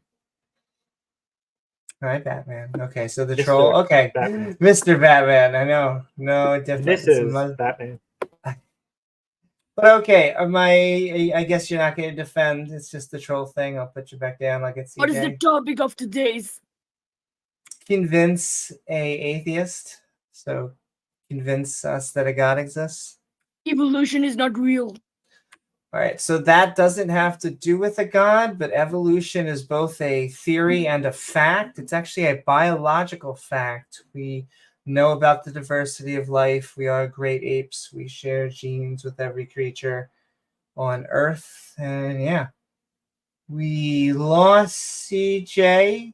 Looking for anyone else that would like to convince us or talk about a god. I'll keep on being spicy and saying God does not exist. At least the Abrahamic versions or the Omni. Let's see, Reverse Camus. Welcome, welcome.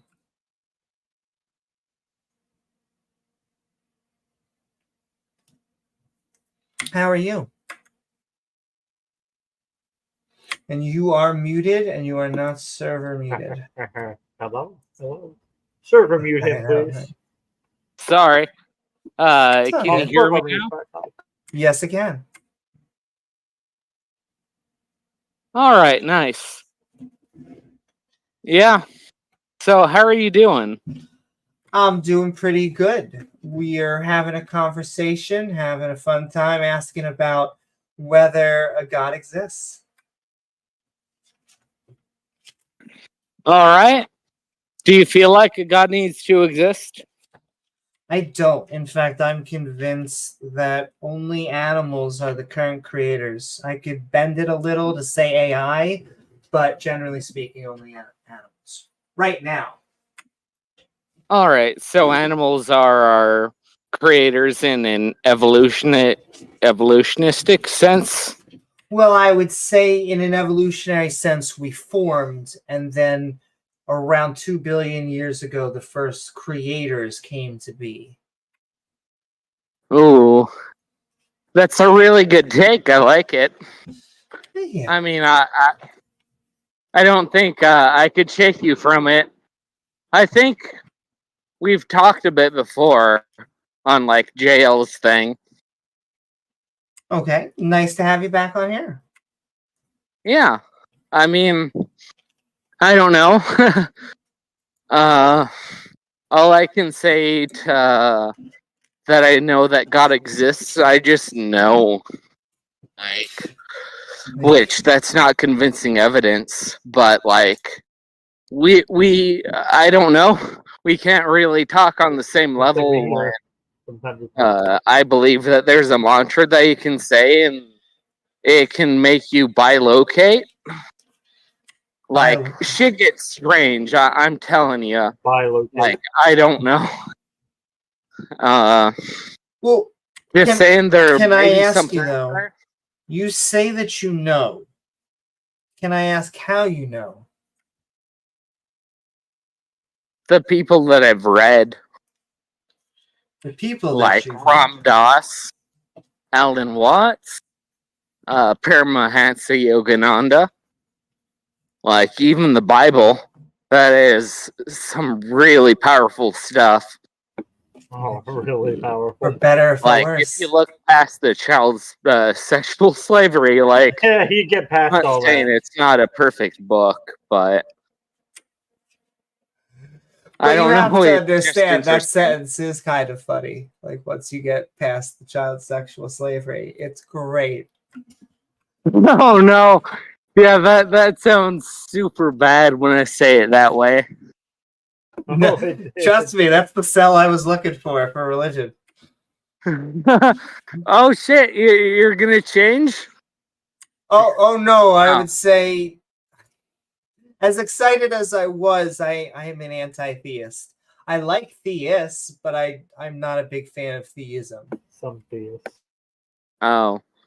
So you're like against the Disappointed. whole God thing? You think that it caused every bad thing in the world? Not every bad Therefore, thing, but a significant like you just don't want to believe, or See, it doesn't have to be every bad thing. It's just I think that it's a net overall bad thing. As in fact, I have a new concept that I've been thinking about, which is religion is a stupid thing that smart people do.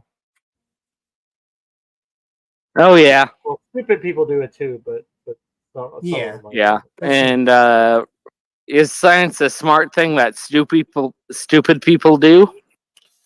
Well, No, I like to think is that not science is the inverse. actually the opposite, almost the inverse of that, because you're actually going out of yourself, you're allowing yourself to be peer reviewed and people to test your methodology and see if it's right.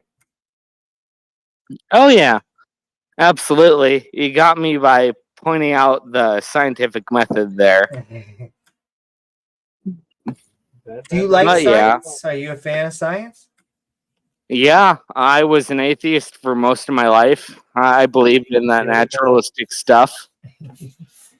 And I don't know. Should be Things lighting up get right now. strange.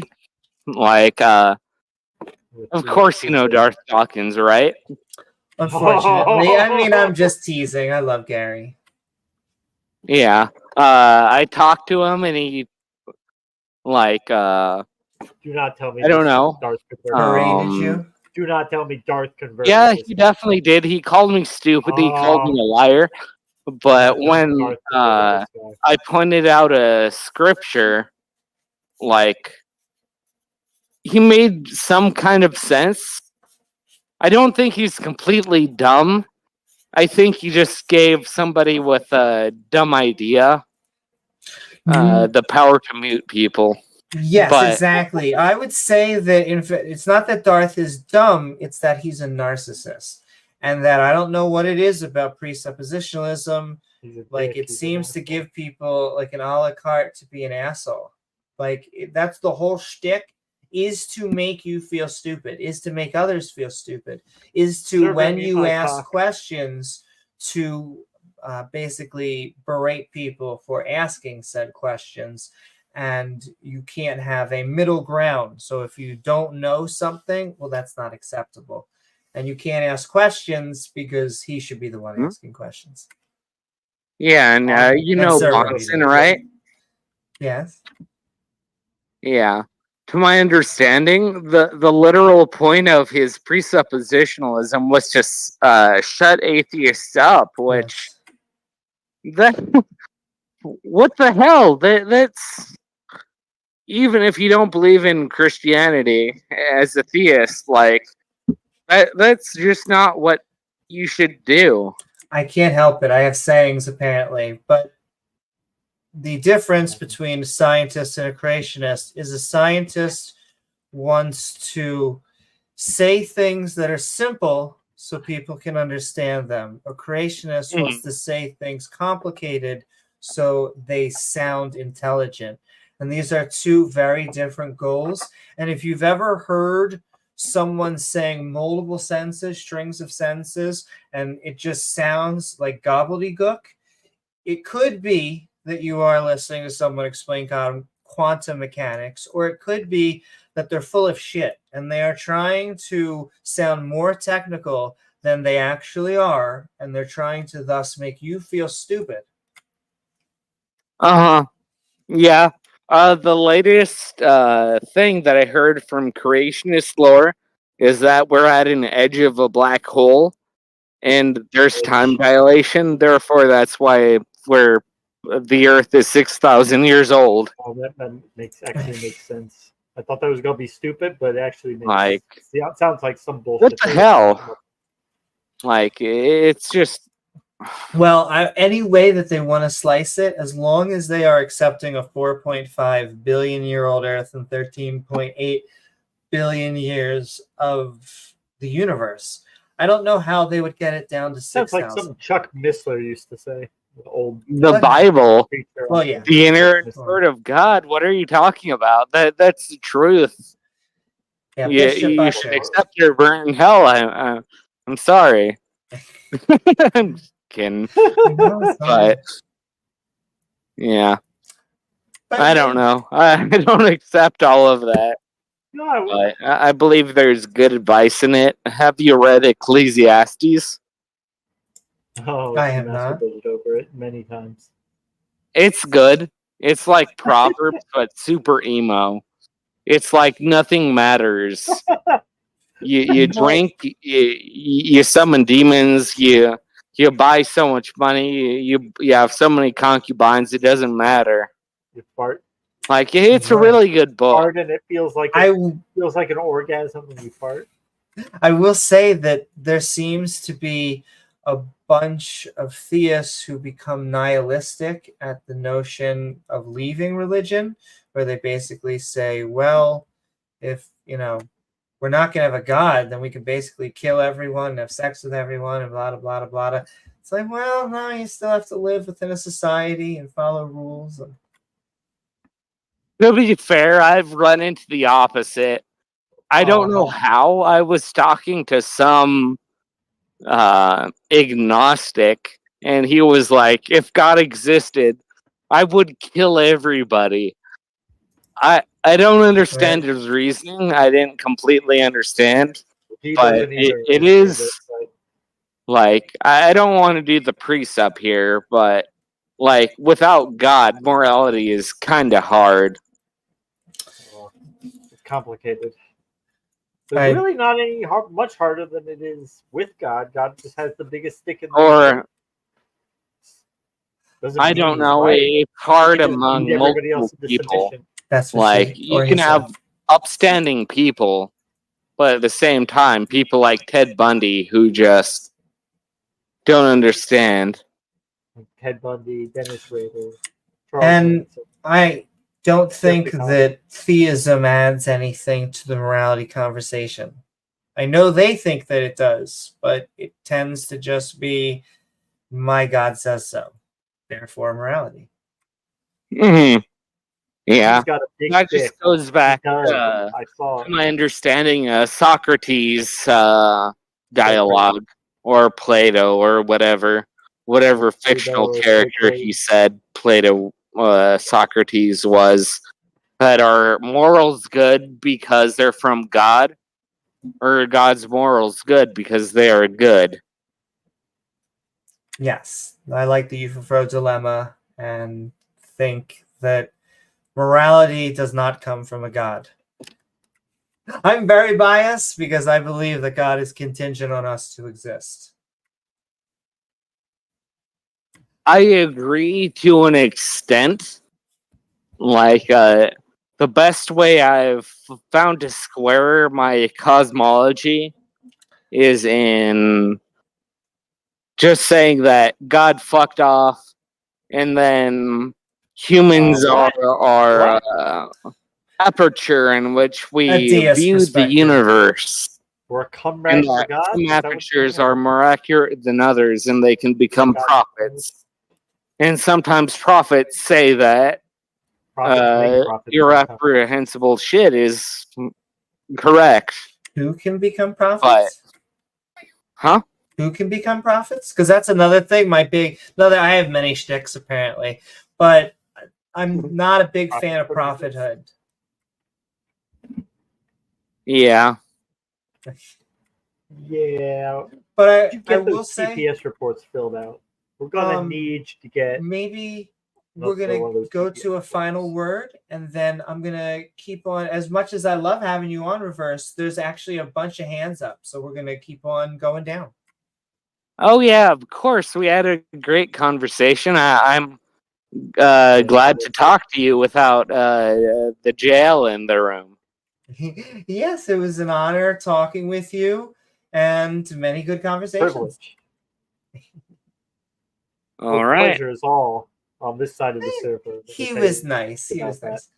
And all right, I think Ultra was next, and then welcome back, display name. I know you were truly first from a while ago, and then I need to remember if it was Omen or Bro King that. But welcome, Ultra. How are you? I'm doing well. You could let homie speak first. It's all good. Sure. I guess I'll try and bring up display name. He's like had from even before the event. Nah, I'm just gonna. I'll go ahead. Well, I think it works. What's up, display name? Hi, how are you guys? Can you hear me now? Doing good. How are you? I'm good, thank you. But yes, do you believe that a God exists? And if so, do you think you can convince us? Oh yeah. So let me just start with this particular statement. I was an atheist for 14 years, right? Christ, And yeah. I recently went back to my religion, which is Hinduism. I am a Hindu, and I recently moved to Hinduism. And the concept of religion, keeping that aside for a minute, to me, what mattered most was not God per se, but I the believe culture, the you were traditions, and several other the things that keyboard comes and along with the religion. As long as they are socially strong, morally strong, that's one intention which I was driven by, right? And coming to God, yes, I do believe God exists, and just like what most people are under the assumption, Hinduism is a polytheistic religion. No, it's not. It's a monotheistic religion as well. We just believe in God has different. as God has well. appeared in different manifestations, and we just value all the manifestations. Which means, to me, I can worship Lord Hanuman, Lord Rama, Jesus Christ, or Allah. They're all the same. I can say uh, you worship Christ is Bob King Barker. or Allah, or I don't have to be worried about getting burnt at hell They or worship in hell Percy or getting Penguin, heads chopped off as well, because my religion gives that freedom. Vega, All religions and all gods the same, because there's only Julia one true Child. God You worship her. concept, but we just Uh, worship them in different ways. Well, William Well, if I, Wilberforce. oh, go ahead, sorry. You worship his I just like demigod. to jump in. I think that makes people kind of like, it gives people an excuse to just do whatever. That was my one issue that I have. If you have an agreement, you have an agreement. I don't mind people being religious, right? What you said is not logically wrong. It's like the fact that it does not follow that people will agree with that, and you have to accept consequences to whatever you do. It's cause and effect. Remember the first cause, Doug? You grew up in the Muslim faith, right? Uh, are you referring to me, Ultra? Because I'm from a Hindu background. Ah, yeah, you guys go on a whole different background, yeah, but it's like still the same concept. I mean, you guys still understand. If you Just have trying to issues up in understand Kashmir and Hinduism. people don't like what you do, I mean, stuff happens. Don't be disrespectful to people. I agree. So Hinduism well, is built on. Sorry, go ahead. well, I just want to push back on something. I knew you were about to explain more about Hinduism, but you had 2 points there: socially and God. Socially, we could talk about if you wanted to, because it could be that you were a cultural or just spiritual or whatever Hindu, and yet you didn't actually believe in a literal God. But then accepting one or many gods, I don't care how many gods there are. I am skeptical that any exist, and I just want good I haven't seen evidence any evidence for for any of why them. they would. And so I would just want to know what convinced you of Hinduism or of a literal God specifically. I'm not gonna be rude. It's his culture. He got brought up into it. I grew up in the Christian faith and I'll let like him a bunch answer of for different me. stuff, but it's just culture. Nice. Then hopefully culture can get him out of it, or this culture of discord. All right. Yeah. Well, I'm not trying to be rude, but I think a lot of people get built up into a lot of false, like, pretenses of faith because they want to be like their next favorite YouTuber or whatever. And I'm not saying you're bad faith. I mean, my bad, because it's just like you never know who's doing what to who. And most people don't do it on purpose, but some people just got soothing voices that make people feel comfortable. And if they want to, they can make it feel uncomfortable. It's like control. It's like really Probably interesting. Beamsy, but Sure. And just keep I doing what like you're doing. debating, and so there's always that element, and I am a counter apologist and go against religion, but I do think that I'm doing the right person. It's not just to be like Yeah. contrarian or to like spit in people's faces or churches or mosques or No, something. you're the most polite person. I mean, I'm not sucking up to you, but you're always in good faith. Well, thank My you. She bad if I certainly come is. across weird, but Has it's a just huge like, heart. I got different experiences like everyone You'll else never find does. someone with a bigger heart than Most me. people, they treat people like they're lemmings, you know? Well, thank you so very much. And yeah, there's always going to be different experiences, and we can never get inside other people's head. But thank you so very much. Well, Amy can try to get inside people's heads. Oh, I guess I'm done, but yeah, for real. You guys are all cool, but just don't get played. Hey, I got what I want out of Discord, like for real. Like, yeah, just don't play with my video games. Let people have their hobbies. I think it was actually made for video games, but we're going against the trend. But display name. Is there anything else that, in fact, we kind of just get started? So if you'd like, I would like to just know, Hinduism. Sure, it's not the Abrahamic religion. It could be sold to them, but however, I would say I'm almost the opposite audience. I don't think that any of these gods exist. Versus one god, it's like I agree. So more of the concept of gods could also vary again depending on who you speak with. The idea of God could also vary. But if I could give you a few things, maybe this could, not convince you, but at least could want to look into it twice. Right? That's again the Hinduism, to be precise. So first, the previous person mentioned cause and action, right? The universal law for every action there's an equal and opposite reaction, correct? And this was founded the last 2,000 years we had this discovery, and the last 1,000 years we had the discovery, and we have several other things which came along with science. These are scientific theories. And the same thing is actually said in Bhagavad Gita. Again, we are expecting Bhagavad Gita to be around 4,500 to 5,000 years old, Trying to see where which is a law of karma. So whatever actions you do towards someone else, the same or consequences or something else on equal footing or more will come to you. It's the law of action, law of cause and action again, which is what you do to other people, the same will be given to you. And that's pretty much how the karma concept also works. If you do good deeds in this life and you acquire like good points, assuming it's like there's a point system, and the next life you have a better life because you have acquired good things, and the life would be better to you, right? So which means no one's getting out of anything by believing in God per se. Let's just say I submit to you, or I repent, so you forgive my sins. Nothing of that sort. Whatever actions you do, you'll have to pay Kind for of it. wait for him to And tie not it just humans, back. even gods who took birth on planet Earth, when during certain yugas, what we call as time periods, when they have to take birth, they had to do certain things which were against karma or dharma, and they had to pay their consequences too. So there's no exception for gods or humans. Anyone who does anything right or wrong, that would have its consequence, and it has to be faced.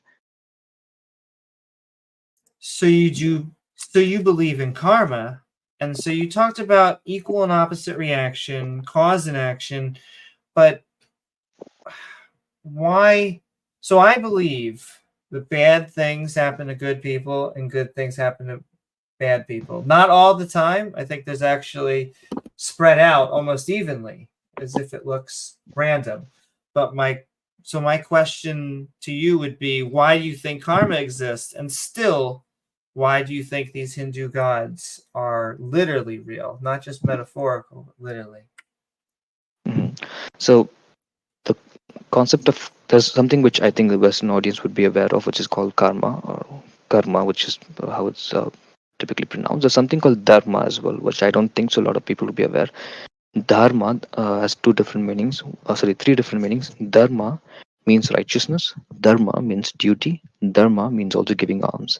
Right. So in this context, I want to say dharma as righteousness or duty.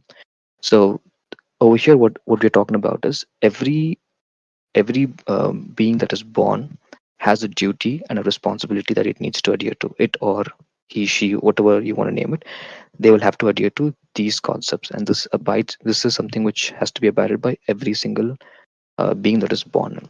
And every single So I'm being that is talking born, about what? this entire Not living why. entire world that we have, we call it Maya, which is nothing but somewhat of an illusion or simulation, to be precise, right? And we come from one energy source called Parabrahman, which means But can I stop you really quick? Like I some of this is good information about Hinduism. However, we're getting into a lot of more what's. Like this is what you believe or what they believe, but it's not why. Like we're talking about Maya and one energy. We've talked about Dharma being a little bit different from karma. It's fulfilling duty. Excuse me. But my question is still, you were an atheist. There was one time where you did not think that any gods existed. What is it that pushed you over that think that, my goodness, there's a supernatural realm and gods here? So, which is the reason I had to set up that framework to make more sense of it, because if I have to explain this, it wouldn't make any sense. Trust me, it took me 14 years to No, it understand. still doesn't. So But go that's the ahead. reason I had to just give a basic idea of what is what, so we can make a better sense of it. Right. So, yeah, in terms of okay, let me just start from where we left off, if you don't mind. Okay, one energy. One energy, yes. So the concept is we live in a simulation, right? So, and what we do is we have to go through a process of life and death to attain moksha, which is nothing but being part with God. Now, this is the I'm religious sorry aspect. to interrupt you, right? but I just want to confirm. Did you just say we're living in a simulation? According to Hinduism, this is a simulation. This isn't a real world that we live in. It's called Maya. All right, we're continuing. As long as we're getting asked that closer to the why. Too, because All right. like the So now time the religious scales aspect is done. for the reincarnation thing Oh, go Follow longer this than the version. Earth exists. Now So coming back to the religion, why I was convinced over here. During this entire phase of Maya, which is the earth and people who live in it, she'll get you. there has been different yugas or different time periods where people would appear or gods would appear, and they would, whenever the righteousness is falling apart, gods would appear to still uphold the righteousness, right? So they would come in to fix it. And during these periods, there always has been certain things which have been mentioned, which cannot be explained scientifically back then, which was considered as religious or sorry supernatural. But now if you look from today's perspective, you would see a lot of science in Let me them. get this And on. these signs which I noticed is what Lots of got me science. closer, which made me investigate more. For example, Yeah, I was when I going to say ask, what would kind of you be able to give an example? yes ma'am, yeah, yeah, sorry, is it fine to, how do I address I'm sorry, Oh no, that's because you said so. From one energy, we are living in a simulation. I would be interested. I haven't met many others within Hinduism, but I'd be interested to know if they also believe in that. But then he's coming in to fix things, and this is leading up to how we know God exists. And I'm so sorry, empathy, correct. respect. So I'm going to now send, we've when this spoken call about is the over, I'm going to first half. send you love. Let's leave Treta Yuga aside because over there we have limited science. We do have science, for Mr. example. Korean has a question If for you the look at the modern science, it tells you that Okay. we have currently 8 planets in the solar system, correct? Yes. Pluto was excluded, and we have 8 if, planets. as if you go and you check out the Neil deGrasse Tyson deGrasse Hate Tyson. Club, there is only 8 planets. Yeah, so it was the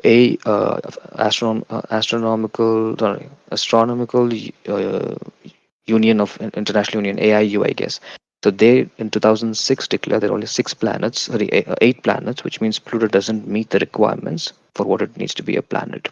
Now this is a they redefined modern the term or planet. a recent discovery which was done by science, which is accepted because it meets those requirements, and which Pluto doesn't meet the requirements.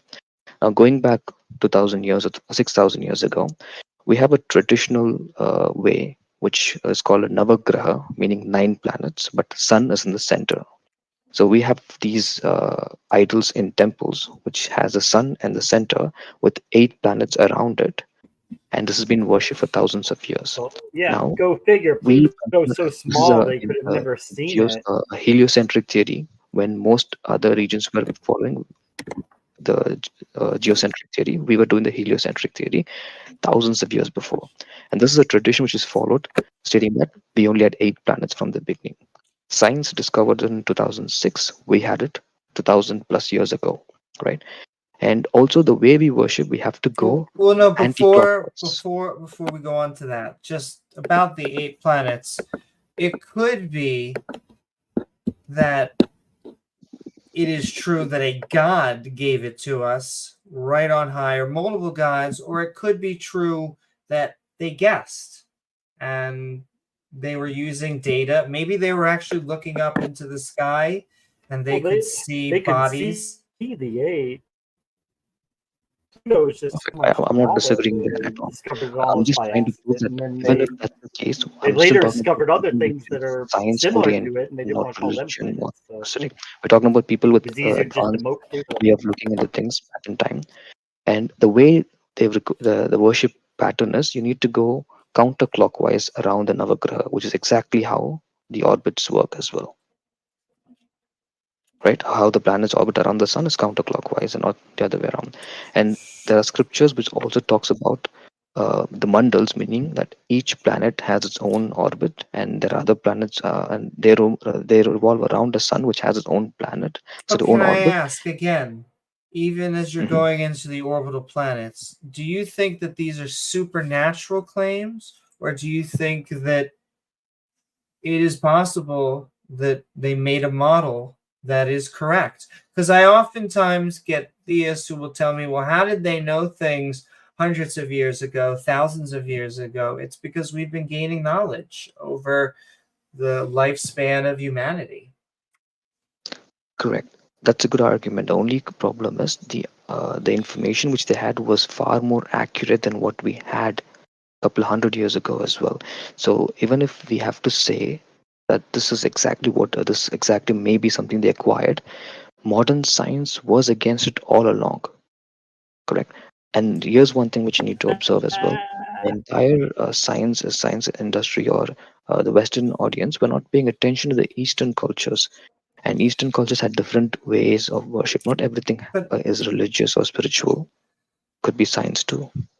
I'm not saying that this will happen or even could happen, but just Hmm. pretend there's a hypothetical, okay? We are an alien technology, or we are an advanced technology in which we are able to add a bunch of stuff, material, to Pluto, okay? Pluto was a planet. It's considered a planetoid right now because there's so much stuff Minor out planet, there. dwarf planet. Yeah. And but imagine we could add stuff to it to the point where it's so big that it fits the classification for being a planet. Would this Hmm. disprove Hinduism?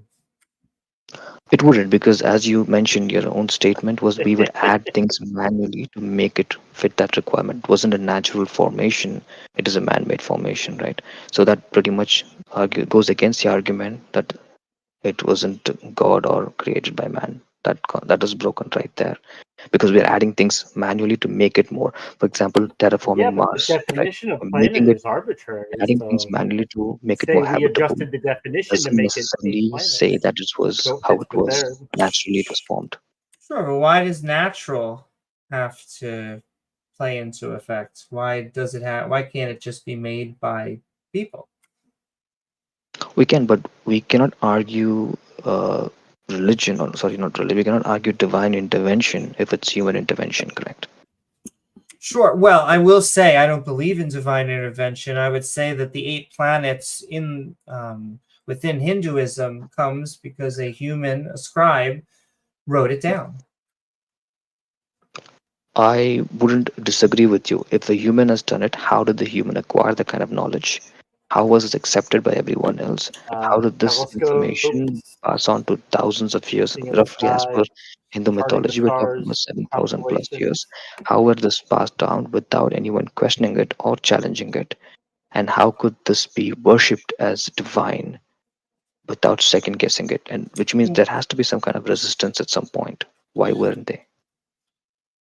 You can make guesses. You can use either technology to look, you can use something like an hourglass to look out into the sky, or you can make guesses. And I would say that some religions are going to get it closer, and some are just going to be completely far away. But I, I don't know. I don't think that this sounds like a god giving this information. It sounds like humans in this tradition got it right.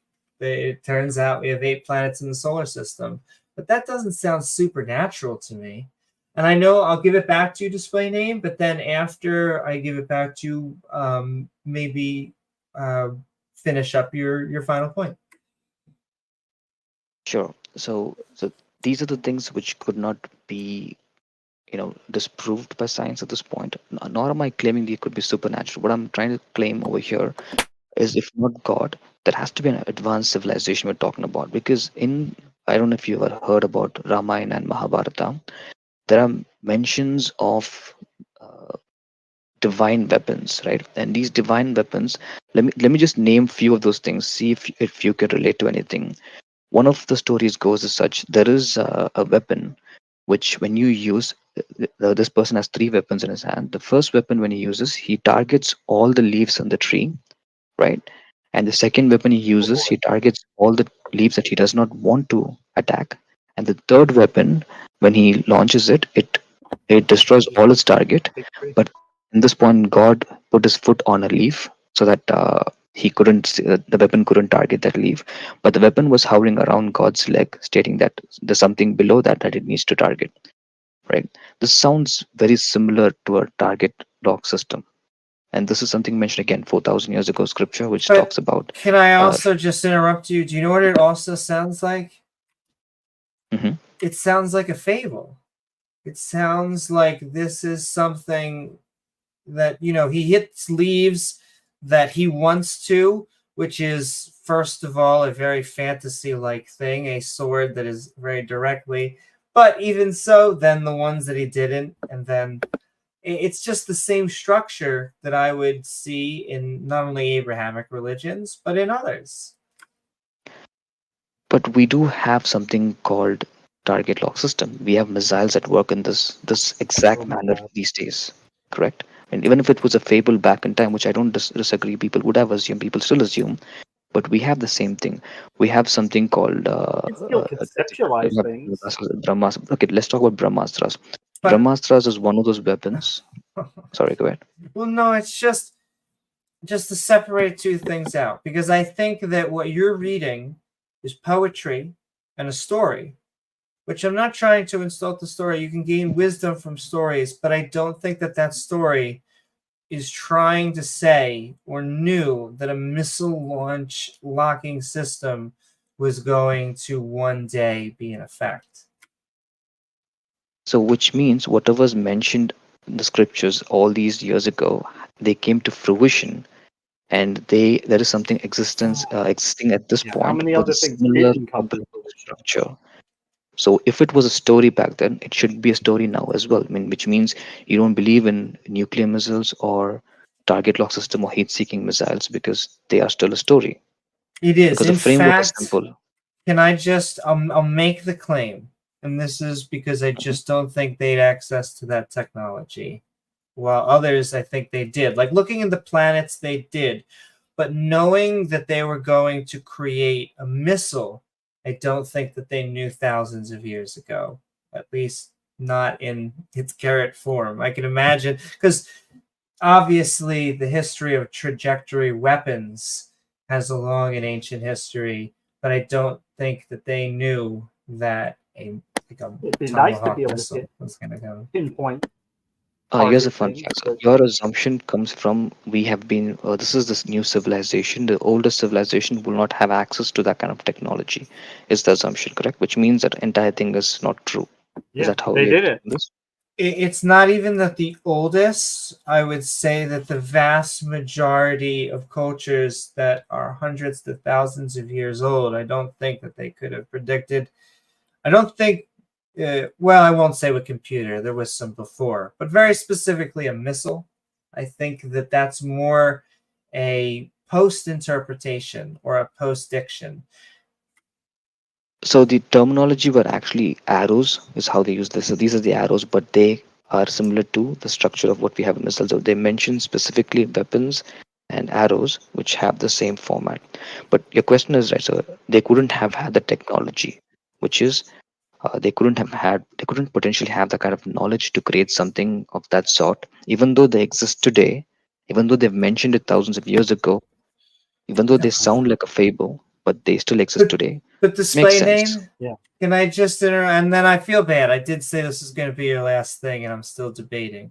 But don't you think it would have Flying made sense if carpets. you wanted a book to be interpreted as a a missile system that instead of leaves and a sword and him hitting it, it would have said, and then they are going to have a system that is going to shoot rockets and it's going to lock onto a target and make it explode. These are not my interpretations, though. Oh, see, but there it is. Yep. It's You're that these using are them. your interpretations. I would even say post-dictions, because that's the difference between religion and science. Is with religion, what we do is we go back in history and we say, okay, what did they probably know about our current time or the future? The future is, to me, the silly part even there. And then with science, you are actually trying to predict the future. You are saying this and this happens, therefore I should find this. And if you don't, then it means that we need to either check our data or These fix physics something. are like this planet will be here. Precisely. That's at a exactly certain where time, I and agree it's with there. you as well. So the argument only falls apart if we go back in time and we look into things what would actually make sense with today's logic. In that case, yes, that's something which is wrong. But what if the information, if you go back to the original manuscripts and the scriptures, they still have the same? You can pick them up, read them by yourself, and you can still find the same explanation. We just have to correlate with something that we have a working theory of. And what then would that come to your come to your mind? If at all there is an existing a pattern, for example, there is a working system mentioned how things would work and how they need to be accessed, and the description is very specific, and we're talking about hundreds and thousands of years ago with exact manuscripts in it, right? Even if you go back and try to make sense of something which may or may not have worked, the original manuscripts still have the same descriptions, and these were not touched by any modern invasions. We had a couple of invasions in India, but we haven't any modern invasions or anything of that sort, yet they were preserved. So you can assume that we're trying to make a correlation, but these are not interpretations. These are actual facts mentioned in the scriptures themselves. Like I said, initially the reason why I had to put an entire framework over here was I understand when people discuss about Hinduism, the world doesn't know a lot. So all of those things are pushed as stories and superstitious and all those things. But the more you lean into it, the more you understand, you will see there are far more things that would go hand in hand with science than any other religion out there. Which, as you mentioned about the duration of the Earth as well as the what do you call that, the universe as well as the planet. Even the concept of Big Bang is somewhat described in Hinduism, if that makes sense. How the world is created, and Well, also we don't have one world; we have continuous birth and death cycles. The world goes through the same process, so there is no 6,000 years and then you're done. in fact, I would keep on saying stuff, but then we keep on going. The stimulation, so it could be whenever. I will say it was a lovely conversation, despite name. I like that I can hear in your voice that you are very pro-science and open to science, and that's what you want your religion to work with. I still am skeptical about whether those are literal betrayals of what you are saying. However, I'm open to being wrong and have more conversations about them. Yes, of course. That's interesting because that's how I started as well. At some point, I changed, which this is nice. This is my first time here, and I like the conversation. Hope I get to be here often and discuss more. And also, if this is not too much to share, I started my own YouTube channel as well. I just did 2 videos, and one talks about empathy and stuff, and other one was about Ramayana, which again Good another segue. historic epic, which is what I discussed. Even over there, I've highlighted few things. So yeah, I think I'll be doing these things more as well. Maybe I get to discuss with you, get your opinions, and make it more inclusive of everyone. That works. Absolutely. And hey, we are all supporters of YouTube content here. And by all means, keep on coming back. Thank you. Yeah. Have a nice evening, and everyone else in the background. Thank you. Bye, display He was name. polite. Exactly. And all right, I'm going to give a shout out because I feel bad. This person was You have to read that super chat. sending love to us, but also Bro King and Omen. Do you know which one of you was here first? If not, I may go randomly. I was trying to pay attention to the order that everyone came in. This is why the line must have filters, or not filters. Bro King was okay.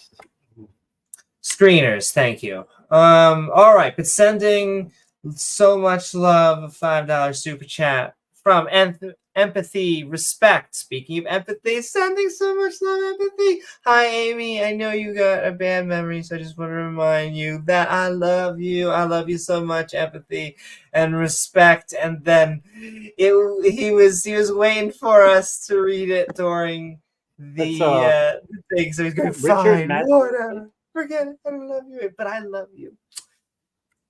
Is that him, Richard Madsen? I believe so. I believe so. But if but it's not you, empathy, respect, let me know. Sending so much love, empathy, sending so much, however, empathy, respect for all the love you give us. And all right, I think we're gonna go to Bro King and then Omen, and then unless anyone else, that's probably gonna cue out the night. But Bro King, welcome, welcome. Hello. How are you? I'm doing pretty good. Fantastic. And what are your thoughts about a god? We are atheists here. I know you can't see James, but I am an atheist, and I'm in the peanut gallery. yeah. So I am empathy, a respect. Christian. So I believe in God, but I more specifically also believe in Jesus Christ. So that's my view on God is Jesus Christ, God, and the Holy Spirit are all God together as a Trinity. All right. Can I ask, have you always believed in this? I grew up in the church, but I've not always believed in God. I didn't gain my salvation until I was, say, 10 years old. I was at a wedding, and I gained my salvation whenever I spoke to my parents later that night. You gained salvation. That must have been an awesome wedding. It was. Open bar. But yeah, that open bar. yeah, got salvation that night. Gave my life to Jesus Christ, and it's my view on God is really just very very straight towards the Bible. So if you understand the stories of the Gospels of Matthew, Mark, Luke, John, and Acts, then that's my view any on of them. God. All right, I would call them kind of spicy views for Christians on the Gospels and things like that. But I guess what would you say your sell is to someone who doesn't believe in salvation, Jesus, or a God? I would say probably the eternal gift of heaven. That's probably the biggest thing, even though that's not a reason why I would say that we should do it. We should do it because God is our creator. But it's a great bonus, I would say, is that like following God, you get to spend eternity with our creator and be able to be in a sinless version. Mindless automaton worshiping God forever. So I mean that's a great way to look at God and religion is that if following you get a existential benefit. Okay, so heaven. Mm-hmm. I come from a culture that doesn't have a heaven, so I've never actually believed. But I understand the appeal. You would actually, if I convinced you that a God does not exist, you would be, in your mind, losing something. You'd be losing a heaven. Yes, but I would also be losing much more of like a way of life because as Christians we give our life to God, so that would like if someone were that follows the faith Life would have no were to meaning. air quotes lose their faith, which I don't think you can really lose faith. I think you it's not a once saved always saved kind of deal Oh, you where. can. So You I don't can. think people who lose their faith actually had faith originally. Oh, I did. So I don't know people about that. who stray away from God, I could say that that you would be losing that kind of that way towards salvation of These are eternal the free heaven. will Baptists. And see, I would say that faith is not a good thing. And so losing one's faith, that's a step in the right direction. I know you see it Why the do you say opposite faith way. is not a good thing? Because faith is not a pathway to truth. It can be used for both true and false things. I would say that even though you're someone who you're, as you said, atheist, but in the Bible it says, Yeah. "I am the way, the truth, and life. No one comes to the Father except through Oh, me." right. So Yeah, what is the the Quran? faith What are the in big- Jesus Christ is the truth, from my view. Oh, well, that clears it up. Sure. But so you Wonderful. find your truth through Jesus. However, Mhm. I view truth as justified true beliefs. And so what you're telling me is Jesus. What do you is mean by justified. justified true beliefs? Could you go into detail with that? Sure. Justified true beliefs would mean that you actually have evidence, hopefully substantial evidence, but evidence for why you would believe. And so Hmm. not just believing it, but actually being able to back that up. So the idea of faith is not having like a 100% on it on anything. You can never be 100% certain on anything. Even though science, as I heard earlier, if you speak to other people, is something you lean more towards. Science is something that leans more towards wanting to be 100% peer reviewed, going through the scientific method. With something like religion, you and faith, you can never be 100%. But you want to look Sounds at like something, as you science. said, that has like more backing, and you can look more backing in a lot of faiths. A lot of faith, especially Abrahamic faiths, have a lot of historical like backing towards what they say, whether that be there would be historical accounts of Muhammad or the what happened in the Gospels. You and also Judaism, which is based off of the Old Testament and the Pentateuch of the Bible, of the Torah. So looking at that, you can have backing from those areas with historical accounts that corroborate those stories. Well, and can I just pause you for that? Because I think that is a weakness of religion. I find that science with peer review, you can know it to 99%, but there's always room for improvement. Even Newton wasn't proved wrong, but then eventually general and special relativity came and we understood it on different scales. Whereas Mhm. religion tends to favor holy texts. And I Mhm. am not a giant fan of holy texts because I believe that they tend to be just created from scribes or authors, written and inspired by men. I know the phrase is written and inspired by God. I Mhm. found the opposite. Well, I would say that your view of it being written by men, you can say that it was written by men, but is the word of God.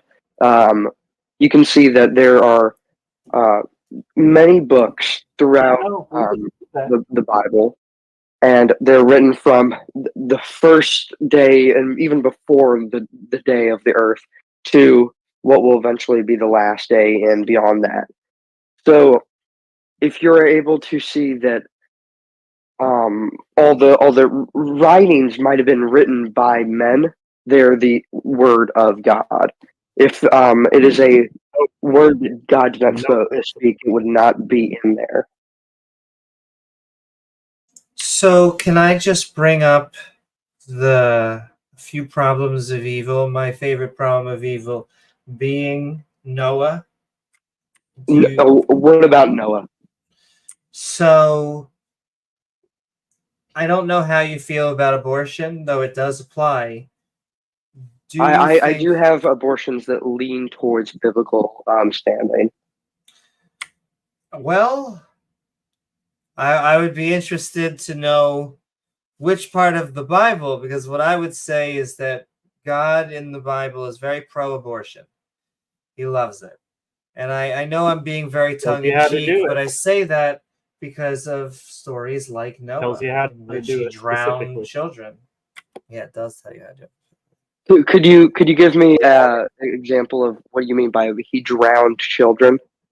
Sure. So in the Really? Noah story, everyone was living their life. Now, God would say that apparently the adults were doing bad things.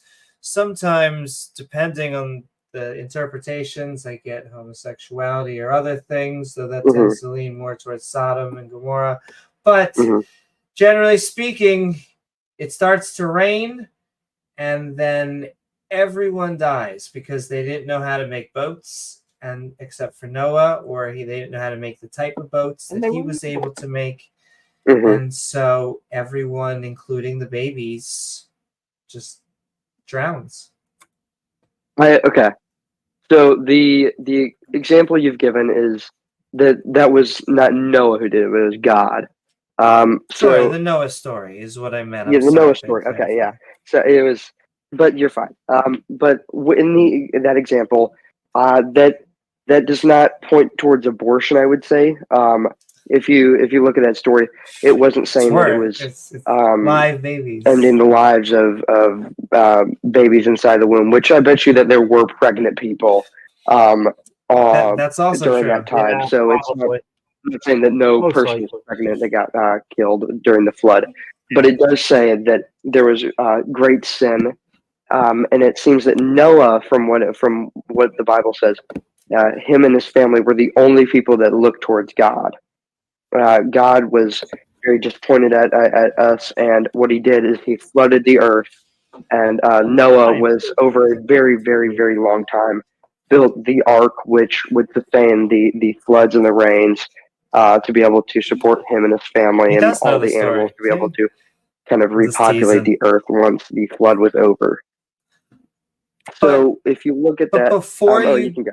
go forward, and I know I feel bad because it sounds like you were about to wrap up, but my question is, because I think I've been going through the Bible, that portion of the Old Testament I've read, I find it very odd that God couldn't find either a different method to either change the hearts. He changes Pharaoh's heart. He breaks God, Pharaoh's free will and hardens his heart. And I don't want to put a level like a barometer, but like, is it more evil, or you could say equally as evil, to kill a 6-month-old baby as it is a 6-month-old fetus? No, I've heard them Okay. argue the baby. So you're saying a 6-month-old fetus versus a 6-month-old child who's already born? Yes, Like, because which I'm one's more moral? also okay with them equally being evil. My big point, really, to just lead you into it, is to show that God is doing abortion, whether it's a fetus or 6 months born. So God is Genocide, abortion, whatever you want to described throughout the Bible as being just, and also loving and caring. So God throughout the Bible does a lot of just things, especially Old Testament. With if you look at the book of Job, look He's at not Genesis, answering. a lot of Genesis, we see that God punishes people who do not follow Him. There's a lot of idolatry. If you look at parts of Genesis that and also if you look at parts of Exodus and Leviticus, there's a lot of idolatry. And if you read that part of Genesis where it's the flood, Just terrible. it wasn't just We're back people to flood. like swearing or whatever. It was like a lot of bad stuff, as you said. Especially Super like Sodom and bad. Gomorrah. If you look at the story of Sodom and Gomorrah, they were trying to break into the home to Guys, have sex with the cookies in men, which their you could kind of interpret as rape. So the stuff that you see in Genesis of God flooding the earth and killing all the I'm waiting people, for it. that is not God kind of like being like, oh, that's abortion, because he didn't do it to kill all the babies. Because whenever someone in our world, well, say, has an abortion, it is terminating a pregnancy for themselves. And God's doing this; He's cleansing the world of all the sin. Wait, but he's cleansing all of the sin. But how is he doing it? By removing all these sinners. And Kill 'em some all of and then those beast sinners sort 'em are out. babies, right? I assume that the babies would not go to hell like all the other ones, but would go to heaven. But then, Because it does say that in the Bible that children who are not able to comprehend certain stuff of the salvation, not being able to do stuff, especially in the Old Testament, where Old Testament they didn't have the salvation of Jesus Christ, so there was a lot more of sacrifice that you had to do for your sins. So if you look at the text, it seems like that any and all children who were It never says that. not sinners at that point in time would have gone to heaven. No, it's original sin. That- Otherwise, original but sin means nothing. wouldn't it be better just to send them straight to heaven instead of having them be born and then drown? If you look at the story, it's shown that God did this and gave a lot of time to Noah to make the ark. So you could say like, oh, why didn't God just send them to heaven? He was warning people. I He warned I them. don't know Hey. why God didn't send them to heaven instead of rather than just letting them go with all the rest of them. But it seems that God did this. I don't understand all of God's reasoning, and I don't think anybody could ever, because he is God. But that is a question that we can only wonder. So I can't help it. I have someone who wants to ask. Can you ask him if his daughter, can he have your daughter, as he has 50 shekels and is looking from Deuteronomy 22:28? Are you aware of the slavery laws within the Old Testament? In the Old Testament, there's a lot of slavery laws. A lot of the slavery laws regarding, especially if you look at books like Leviticus and Deuteronomy, they speak about what to do if you have slaves. Which God speaks about this and says he opposes slavery, but he says in the effect of slavery, you can treat your slaves like this, and you should do these to your slaves in a moral and good way. Where does he say that he opposes slavery? God opposes slavery in many ways in the verses. He also says it outright in some areas. I don't have a verse I've pulled up currently, but Sure. And I don't have the Bible memorized either, but I would just say I think that, in fact, the evidence I have seen would say that the Bible condones it. I've heard that many of times that the Bible condones slavery, and I don't see where it says that it condones. If you don't see a verse in the Bible that says, "Oh, don't do slavery," the Bible's never outright clear and says that. But the Bible also does not say, "Oh, you should have as many slaves as possible and do this, and if they don't work hard enough, then whip them." It doesn't say anything like that here. Be worse. Well, what it specifically says is it says that you can beat them and you won't get punished as long as they can walk away. A day or two. As long as they don't die. Within a day or two. Okay, so the verse you have, I don't have the context for this if I were to have the context, I could make a greater argument. What verse is this? Deuteronomy. This is Deuteronomy. Give me How to one sell your second. children into slavery. 22, with verses 28 to 29. Okay. Right after we get out of Egypt, first thing God does is, hey, slavery sucked, but hey, here's a rule for how to sell your kids into slavery. 28 and 29, is that what you said? Yes. You know, budgets are getting tight. You know, you cut back. Then eventually you got to start looking at the kids. Say, how much do we get for little Shirley or Bobby over there? What is he worth on the slave market? And we'll do this and maybe one more point, Bro King, and then we're gonna That's good. But I will say, looking at the verse with no extra context, and context always helps in the Bible. But it seems that if you read those verses, I'm reading CSB Christian Student Bible. That's the version I read primarily.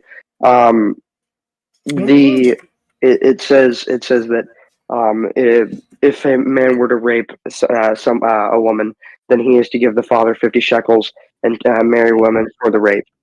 Which, if you look at Genesis, I don't know which specific area of Genesis, but it's the story of Jacob having sex Is he about to with defend this? his daughter-in-law. And there's a lot of stuff in Genesis where of people who have sexual immorality, and God speaks about this. And I feel like that this is one of those scenarios in the Old Testament where there are three different types of kind of rules in the Old Testament. Only religion. And this one I would say would probably fit more into culture of the Old Testament, where it's not something we should do today. As now we have the blood of Jesus Christ, so we don't have to do it, which I don't condone marrying a woman you've raped and giving $50 to the dad, as that's not something that would solve.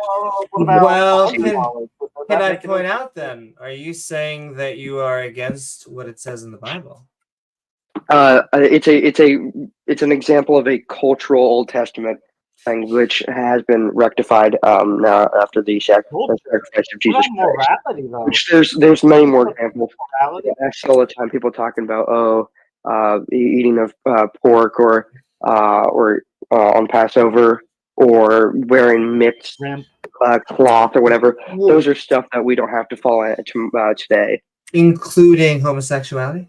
Just to get super spicy?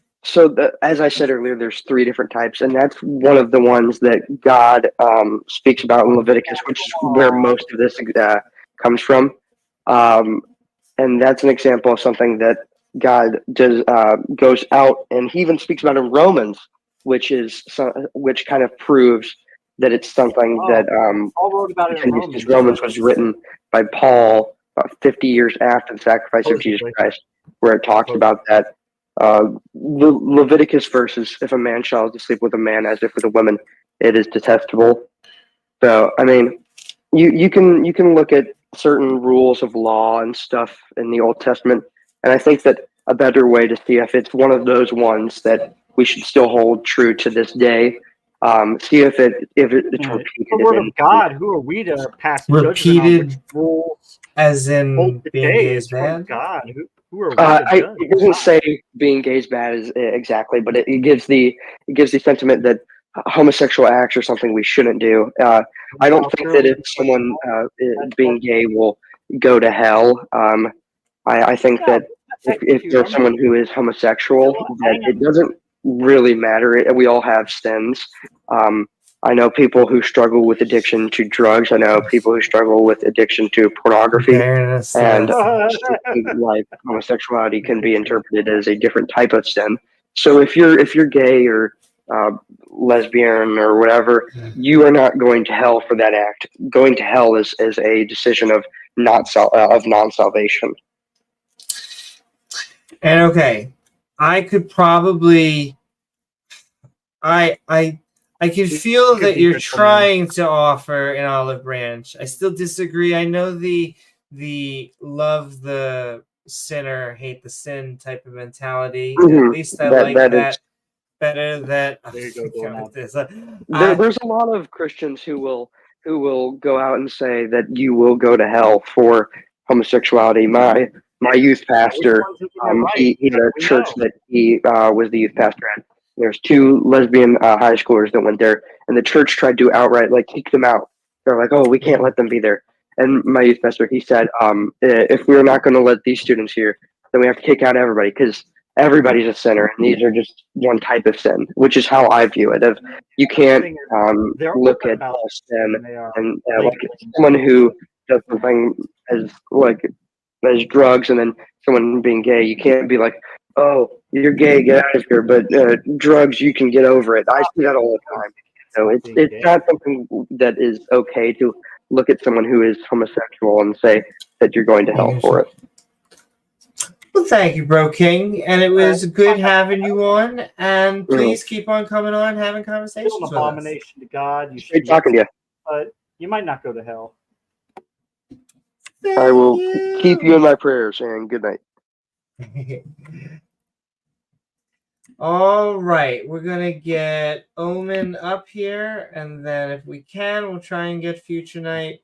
But let's I could go get until like 5, Omen but about a half hour. Okay. Yeah, give or take. Hello, Hi, Omen. How are you? I'm doing well. How about you? I'm doing good. And what are your thoughts about the discussion? We're talking convincing atheists.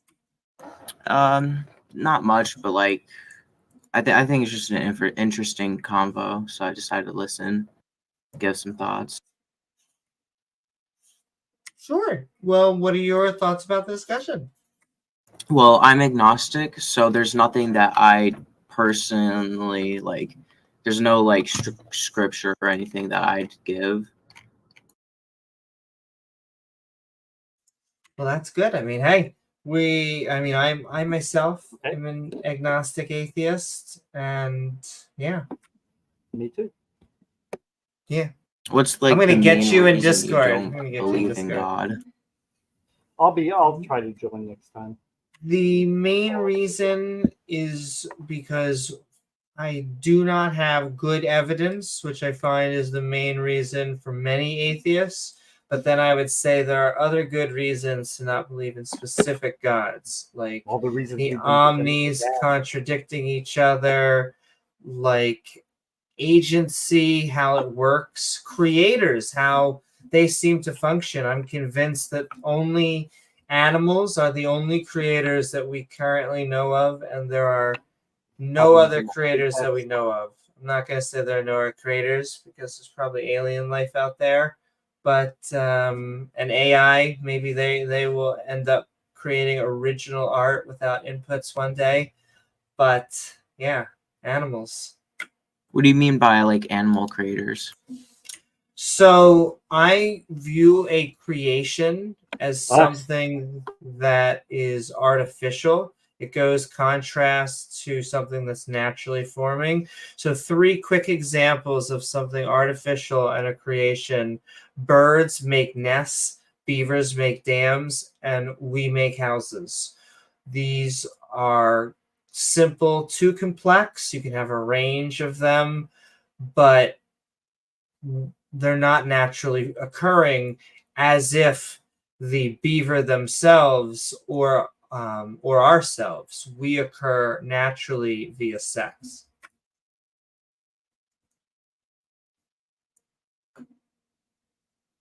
And so it would be weird.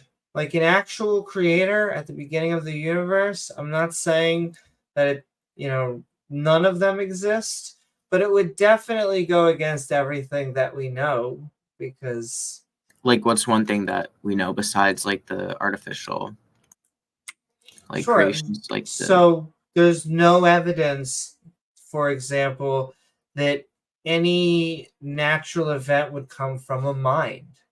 Minds tend to be these new things that come from brains.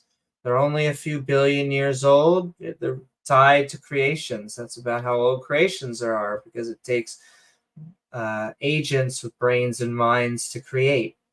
But they don't seem to be contingent. Like the universe doesn't seem to be contingent on a mind. It seems to be the exact other way.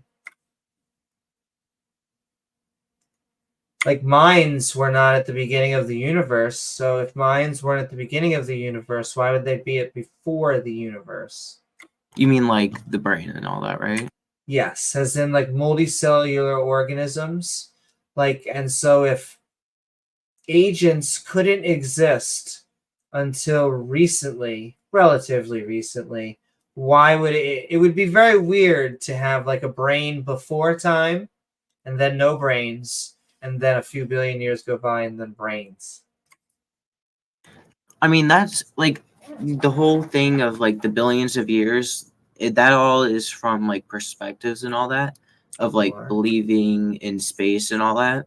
So like my viewpoint is I'm a flat earther. So I Oh. personally don't believe that we have It's 4:30. space and that we're 4:30. traveling billions of light years across like distances of space. So like the creation. Can I ask you, can I just pause Yeah. before the lithium starts to hit? You're really a flat earther? Yeah, I really am. Okay. Can I also ask a follow-up question? Yeah. Are you a flat earther for religious reasons? No, I'm agnostic, so I believe that there is a God, but I just don't have a certain path I gravitate towards too. So it's nothing from religion, it's just from what I've been shown in evidence and studies.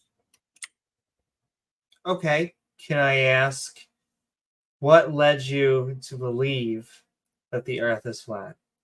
So I met a guy about a year ago. He led me to someone's channel, and he had this Jesus. very good like documentary, and it talked about like all these different things that would only make sense on a flat earth and stuff that would debunk certain experiments that have done to prove that the earth is a globe. Can you give me the best one? Yeah, let me try to find the guy's account real quick. Because I would say flat earth is one of those things that I wish that they would come up with a model, something that could be tested. I would also, while we're on this subject, just get right into the meat. Do you believe in an ice wall? Yeah, how Antarctica, I can't pronounce it, but that is a wall that surrounds us. We're like a world pond, where that is the wall that surrounds us and it keeps the water in. Okay. And how does it stay cold out there? You mean in Antarctica? Yeah, comparatively to here. I'm not sure of that. That's something I've never like thought of.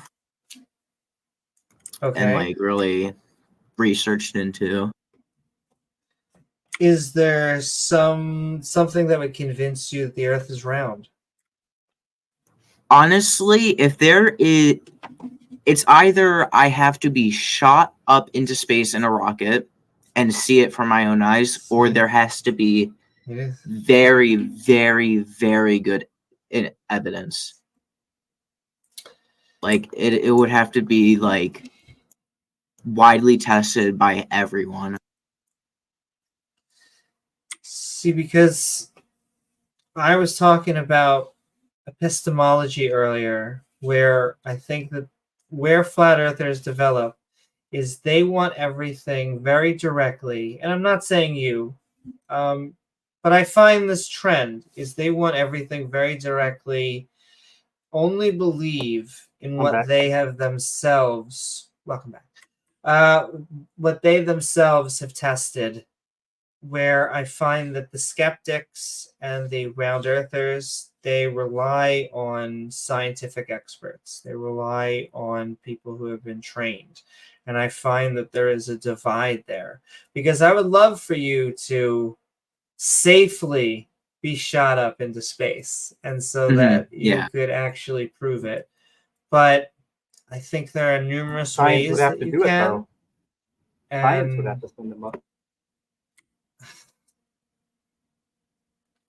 Is this a recent thing, believing in flat Earth? Over a year now. Over a year. getting Oh, good boy, good so it's that time to results think about it. from people you bad. tell. Me, I haven't done research, but I have friends who have done research over like 22-mile long done distances with lasers that stay perfectly, that are able to be observed from those like Oh, Christ, 6, on the 7, 8 miles supposedly when the curvature is Lasers. supposed to Well, start. speaking of lasers, why can't we send a laser directly, like from one side to the other? I mean, you can. That's what my friend did, and so like the curvature formula No, is no, he like didn't. every That's 3 not miles, I true. believe, No. is 6 feet. Let me check. And I would also, not to Why can't be we that see gal, except I London love being from that the gal, if east you'd coast have of the United a States? source for that.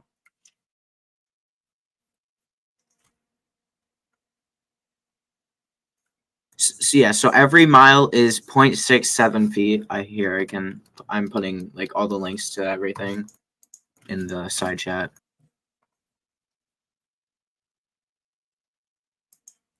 But yeah, so Not like necessary, at it's only 5 miles, it's 16 feet of curvature. Even if you had a flat piece of land and did the laser, or even had someone that far along and like some sort of high magnitude Love the phrasing there. thing to see someone from that far away, laser. they would be able to see them. Sure. But I guess Me. more like Stop a pumping source, laser. like some sort of study that, because I know, like, even though it is a website, .com is actually a commercial. Not to nitpick, but like either in a school, like a university, or some sort All of doorknob head one physics starts paper with laser publishing beams house. attached to the foreheads. Oh, I guess I was just asking if you had any sort of experiments that confirmed, because I don't think there are any experiments that have shown that you can send a laser beam from one side of the earth to the other. Who's Papa Flurf? Here, Mark if I can Sargent, find a video real quick. A video. I know. Oh my goodness. Xerxes. Been a video posted on Wits this. it. See Yeah, Papa there's a Flurf. bunch of In fact, that is the ironic thing that I will keep on pushing back on flat earthers as well, is that we do have video and pictures with a round earth, and every time that we try I to can show you ask, something from the 1990s where there is no curve. I mean, I'd be open to seeing it, but the phrase that they use is what I also is found is actually true of flat earthers. They only have they only have cartoons or 3D images of generated images. But they don't actually have like photos or Oh, film. this is like an actual broadcast from the 1990s. Oh, I'm sure.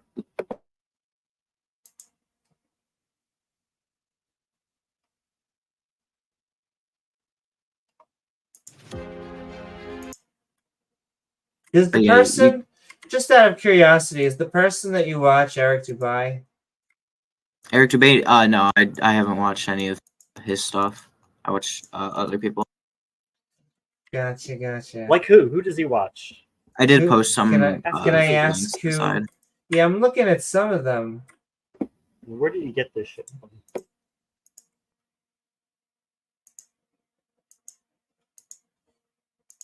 It's just anti-flat Earth channels, but I've found that mostly flat Earth is about denying science and less with providing science.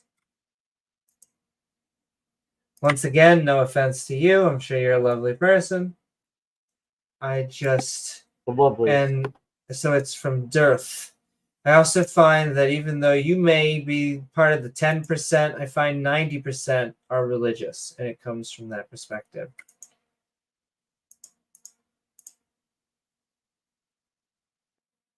Yeah, this is the video I just posted that has the number 1946. This is from 1946.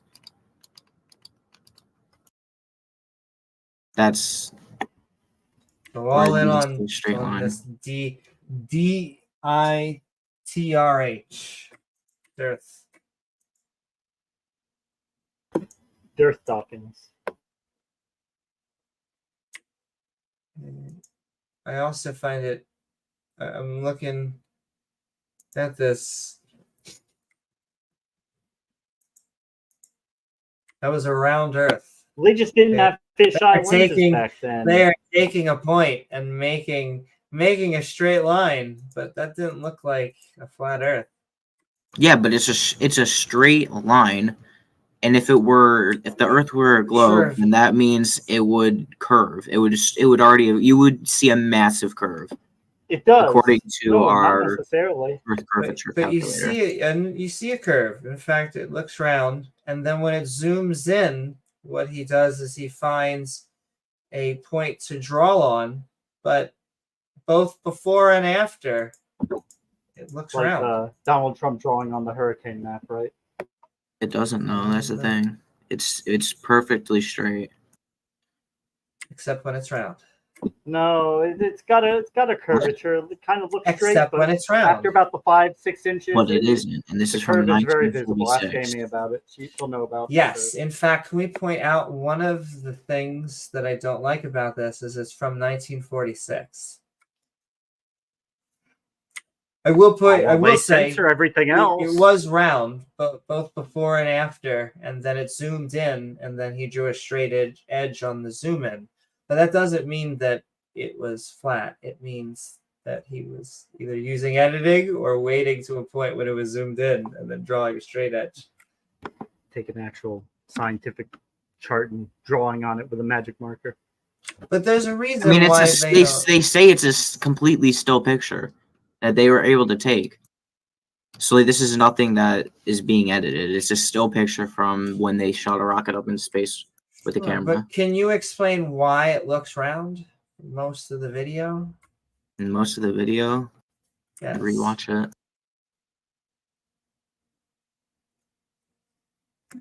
You're taking a 3D Earth and putting it on a 2D screen. There's going to be distortion. Oh, good Not- question, Winston's mom.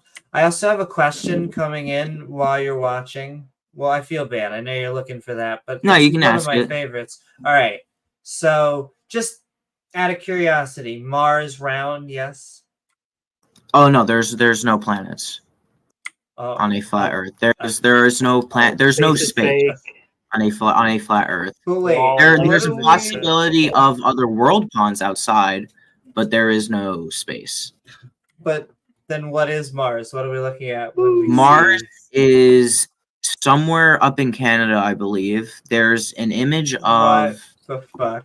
So I Randolph is I on hope he's Mars trolling. rover Please or be a picture trolling. from Pray Mars to God, I rover. don't Where believe where you it. can see a squirrel or a chipmunk in it. No, That they forgot to edit Okay, out of James, the image. If I can James, find there's that. no Mars. way, Yeah, right? no. So- Because he's legit. This is what he. Can I ask, do you believe? Because I actually watched in a video once, the squirrels were actually, well, they were working things, let's just say, for the government, if Mankind's not controlling overlords. the government. Of what? The squirrels. Squirrels controlling the government? Mm-hmm. Just wanted Okay, to get your thoughts. That's utterly Hyper insane. intelligent squirrels. It is. Oh wow, that's insane. Okay, Sending love. Mars is Canada. I'm That sorry. makes It's a perfect Rick and sense. Morty reference. I couldn't help myself. Oh, okay. But I mean, I only we did it could 'cause go. you showed Is me there the video. anything else? We're gonna try and sneak future in because I know my co-host and we got to go out in 15 minutes. So Yeah, go ahead. Omen, get in there. any final thoughts? No, not really. Well, then it was lovely having you on, and even though we disagree, I hope you keep on coming on. Yeah, thank you. And all right, I'm pretty sure this is gonna be our last guy, and it's okay because he's from the future. Oh boy. Oh, future nightmares. Yeah, it cuts off because of the name's a little bit too long. But what's up? How are you? And what are your thoughts? Well, first I'm gonna prove a god. So if you look inside chat, I've just utterly destroyed your atheism inside chat. Man named God settles a credit agency. He sued. All right. That is definitely a guy named God. at least for legal purposes, so I don't Wow. get sued. Yeah, so that is a god that does exist. Anyways, so I am an Igtheist. Why are you an atheist? I am an atheist because I don't believe that gods exist, and it eventually feeds into my anti-theism, but I also think there are reasons why gods don't exist. Okay, I have an issue with that because as an Igtheist, I don't even know what a god is. I have no idea because I've had so many different labels and definitions and concepts of me, of God thrown towards me, that when somebody says God, that is an entirely meaningless proposition to me. Sure. Well, I agree with you, and yet I would say the God that I am denying, very specifically, is a creator God. It is a being that has a mind, if not many beings, if they're open to that. But I point out, as I've been trying to my shtick, but animals are creators. It's where we get all of these lovely things from, whether they're complex or they're simple. And so it's that creator being. It is often pointed out by atheists that if you are telling us that you have a plant and you named your plant God, that, okay, true. We can't deny that that God doesn't exist, just like you can't point at that guy and say that he doesn't exist. And so it's really a very specific brand of theism that I think just tends to be popular right now. So, with that definition, would you still consider Aphrodite a god? I guess it depends on the very specific claims. I look at many of the other pagan gods as gods. I think Right. that But here's my problem with that definition that you just provided me, that it's a creator god. Aphrodite is not a creator god. Love existed prior to Aphrodite Okay, existing alright. in terms of the Sure. Greek pantheon. But can I also So, point out she's not what I call the modern god. The modern god is the creator god, because not all gods, in as far as the pagans and the old gods, used to not have to do that. They created thunder, or they were in charge of love, or they were in charge of other things. The modern god, which is the Jewish, Christian, War. Yahweh was Muslim the god god, of war. is all the about monotheistic gods, yeah. Yes. So, you would be considered what most I'm sure you've talked to Darth Dawkins before, a local atheist by his terms. Sure. Well, I guess it would depend on definitions. I call myself a medium atheist because I know that certain gods exist. For example, I know the Christian God doesn't exist, and so I guess he can call me a local god as long as it eliminates his god. Right, and like the atheist position, have you ever heard of Igtheism? I assumed that Igtheism was that you were apathetic towards a god existing, but maybe I'm... No. So Igtheism is theological non-cognitivism. So it's the idea that even asking the question whether a god does or does not exist is an entirely meaningless proposition, because we don't even know what a god is. We have no referent to what a god is and what it could be, because there's so many different because it's the idea that the category of God is broken. So because theists have shoved so many different definitions and interpretations of God. So for instance, you have naturalistic pantheism, you have obviously the monotheistic gods, you have the pantheistic, the pantheon gods, and you have things like sun worship. So it doesn't entail that the god is non-physical, non-material, or a creator. It doesn't entail that it can't be something that's physical. It doesn't entail that it's something that you can't experience. So because of that, it is an entirely broken category. So even posing the question of does a god exist is an entirely meaningless proposition. So I'm sympathetic to it being meaningless. I just would, push back on, we know where these gods come from. We are their creators. They are contingent on us to exist. And while the entire concept may ultimately be incoherent, what I am denying is that they are true. There are theists. They are making these claims. They still make the claims, and we still have to respond to it. No good reason to believe them. Exactly. And so, no, We're not making absolute statements. Sorry, I didn't mean to cut you off. No, it's just, and I do the same, unfortunately. So it's just that I do not believe in a god, and I'd even say there are gods that do not exist. And so those, until theism either gets reduced or eliminated, there are many atheists that say there shouldn't be the term atheist. We shouldn't have to do this. We only do it begrudgingly because we're having a reaction to other claims, and that may be true. But my issue with the atheism term is that it's bowing down to the idea of the incoherency of the God claim.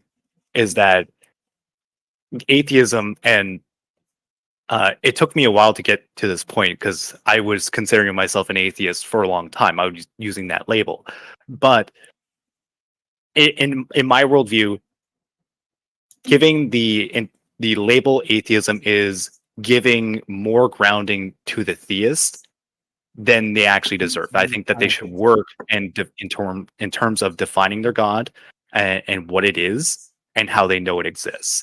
So, for instance, a naturalistic pantheist would just say the universe or reality is God.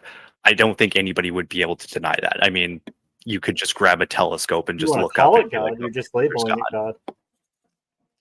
Well, at that point, I would ask them, what do you get? What do we get at all out of just labeling it God? I'm not a big fan of one word definition equal one word definition. When they say love equals God, and they're like, don't you believe love exists? And I'm like, I do believe love exists, but we don't need the word God. It actually adds less clarity than more. And I would also argue that you have not gotten any closer or away from theism. You're an Igtheist. It still has the suffix theist still responding at to the it, end, yeah. and so we're still having some sort of response.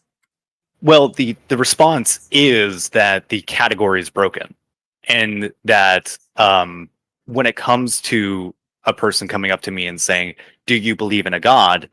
my response is, "What is it?" Instead of saying, "No." Well, if you That's don't, the difference then the correct between answer is an no. atheist standpoint and that You don't of have to. an atheist standpoint is to You have to make conceptualize theists gods work that no into one describing yet. what their God is, and then coming to Just a answer the conclusion question. on whether I believe that God exists, whether I'm agnostic to that God, or whether I do believe their interpretation of God does exist. Because if a naturalistic pantheist comes up to me and says, a God exists, and I say, what is that God? And they're like, God is the universe. I'm like, okay, is there anything else to it? And they're like, no, I just call the universe God because Why would I it's call the that God? giver of life and reality. And You're I'd be like, labeling it God. okay, does that have any meaning to me? Does it change anything about my worldview? Ultimately, no. It's just that's what they call God. That's it. Sure, and I would say at that point, without wanting to offend them, would say it was a meaningless definition. But I think that we also have a same way that you have that way of sussing that out. I would say we have our way of asking which God. Well, I would also ask the same thing: is which God and what is it? So the other problem I find with a lot of theists is that they, in terms of the monotheistic religions, a lot of, I'm sure you've heard this a lot, is non-physical, non-material, is what they would give some of the attributes to their God. Sure, sounds very dualist. Right. So the issue with that I have is that it's not telling me what the thing is. It's telling me the properties it doesn't have. Because non is just not. It's not physical. It's not material. It's the same idea if I came up to you and said a dog exists and you'd never heard of a dog before. And I'm like, well, it's an animal, but it doesn't have gills. It doesn't tell you what a dog is. It just tells you one thing it doesn't have. It's just an incoherent thing. It's like, okay, it doesn't have these properties. So what is it? Yeah, What are I its mean, properties? full description, I guess. Sure. I would just say that in that case, they are giving negatives, but then sometimes they are giving actual claims, like the omnis. They are saying they are omnipresent. They are saying they are omnipowerful. And so it's these qualities that I guess I focus on. Like, I understand what you're saying, and yet I still find a lot of use in both agnostic, atheist, and anti-theist. Well, like in terms of as the Ichthyotheist standpoint, I would still regard myself as anti-theist. Like in terms of like the monotheistic gods, I'm anti-theist to those. I think that they're absolutely vile. That they attribute certain rules and certain claims, and the way that they go about pushing this god claim is detrimental to society, and it literally causes brain rot. There's scientific studies on it, like actually doing damage, and I think it's child abuse to bring that religious idea to children. I think it's child abuse. So, as the Ichthyotheist standpoint, the same I page can still be anti-theist. I was gonna say. In fact, on that note, because I know that our stream actually has to wrap up, when we are actually agreeing with each other, and like from what you were saying, I don't think we're too different. I just think it's almost different approaches. But what I would like to ask you, Future Nightmares, before we go, and next time I'd love to give you even more time and we'll suss this out. But what are your final thoughts about the subject? In terms of my position, I think atheism is incoherent just because of the notion that what even is a god? What's considered a god and what is not considered a god? If you're defining a certain god concept that you're holding to, that you're atheist to, I think that's fine. And if you're tackling those, that's fine. But I would figure that considering yourself like, let's say, like a local atheist, and then determining, or like a classical atheist, would be something that's more coherent than just claiming I'm an atheist. Can I ask you one thing? And I know that I said I'd give you that, but that local and classic thing, is that a precept thing? No. It's just defining what concepts you deny. Because I find that agnosticism seems to drive them crazy. And I find that they want to, unless you deny a god 100%, they do not consider you an atheist. And so it's no gods exist or else. It's almost that's like a no that's the Darth argument that even as an agnostic, you're still making a judgment on God that doesn't exist or something like that. It's beyond stupid. Gotcha. See, we can end on agreement too. Future Nightmares, it was lovely having you on. Yeah, hopefully I get to see you have a stage again and we can talk more about Ichtheism. Absolutely. All right, have a good day. You as well. And all right, I know that there's a few more, and I saw Pirate Johnson was linking things on some comic nihilism. I'm a fan of cosmic horror, let me tell you. It's not too far away. But I am going to leave chat. It has been a fun Convince an Atheist. I love you all here, and we will show back up in a few days. Mwah. And all right, y'all, let's start to wrap up. It has been fun. I know James has to go soon, and it is 5 a.m. It actually ended up being successful. I'm sorry for talking over you, James. It was a successful that was a show. weird... No. No, it's fine because you're talking with them. I'm a distraction. I didn't want to give them. I didn't want to give them weird pauses because I knew if I suddenly paused that they'd be like, "Well, why are you pausing?" And yet No, I you're felt fine. bad for you. Okay, good. But with that, y'all, I think we're gonna wrap up. It was a fun Convince an Atheist. We will do more, probably more of those in the daytime, though. If I can figure out how to make events myself, maybe we'll do some more in the nighttime. Because I had to use Banshee for that, but maybe he will eventually give me permission. I think he was trying to. We're just figuring that out. So sending love to him and PNR and everyone out there. And my co-host. It's like the first time we James tried to W. stream. Remember that? I was trying to fuck around the my stream yard and goodness, everything I for like an know. hour trying to figure out how to launch a stream. But we got it. It was in We launched it. We're on the 2021, believe moon. it or not. 2021. We had kind of a civil conversation with a flat earther, but and I keep that in the back of my mind. I don't know. Well, and the longer it went on, the more I was leaning towards troll, and yet I never want to say he was a troll because maybe he's listening. He's like, I was completely sincere, and I'm giving my heartfelt beliefs here. Yeah. You never know, James. But, I'm still fine. I understand what that guy was saying about Igtheism, but I still think we found value. At the end of the day, if you do not believe in a god, if you do not hold that belief, the label still is appropriate. It's not like if you want to say, okay, could there be some being somewhere in the multiverse that somebody could maybe call it? Maybe. We can't say that there's not. That's why we're agnostic atheists, right? We're keeping that vague possibility open, but as of yet, we've seen no reason to think that there is. Right. We have no basis to rationalize that. It's still just glad to have them on our side because it sounds like they're still aligned with us. Whatever. Labels are labels. I'm gonna have to learn more about Hinduism, James. He was saying a lot of the whats. I don't think a lot of the whys. I've been trying to look into it a little bit more. Like I understand what he said about moksha and all that, but like digging into it, it's like trying to be super fair. Like, okay, you'll get exactly the harm and pain that you cause others in this life. You'll get that revisit you, but no more.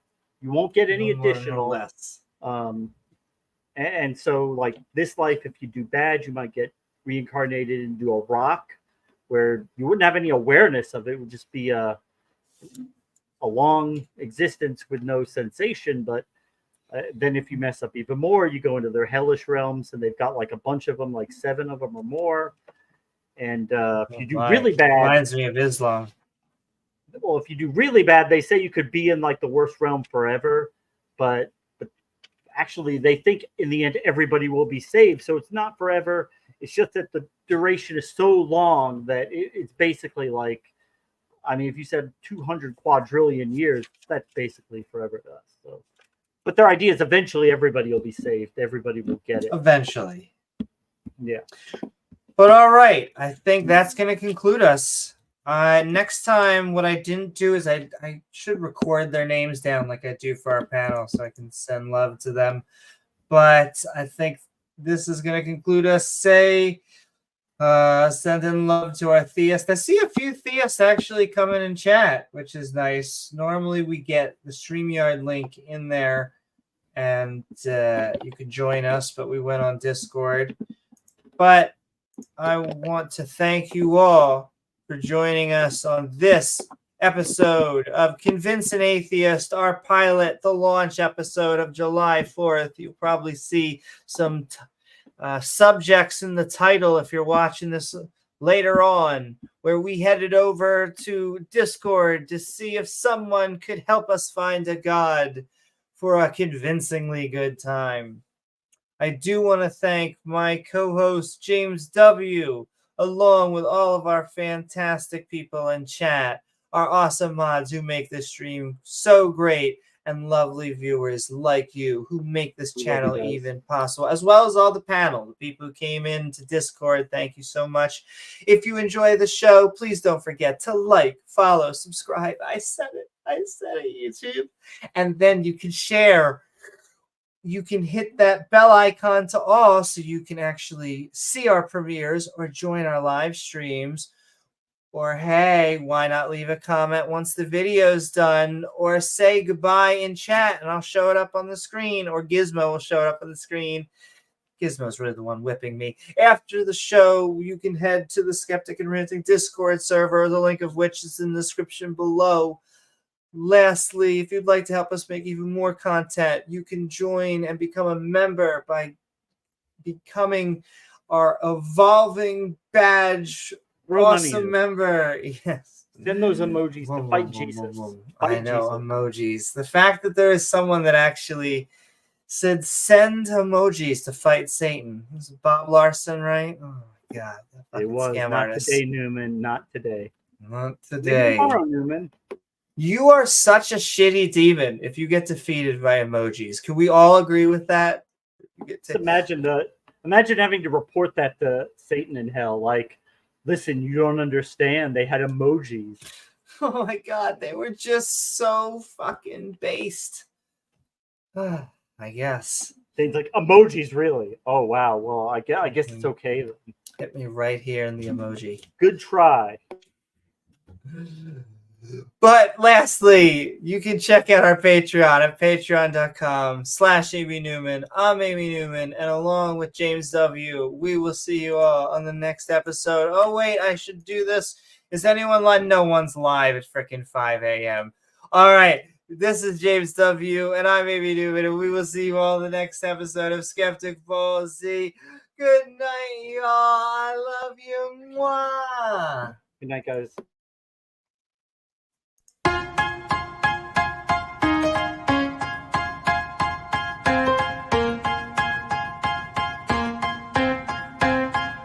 Thank you, Sinister, Empathy, and Beamsy.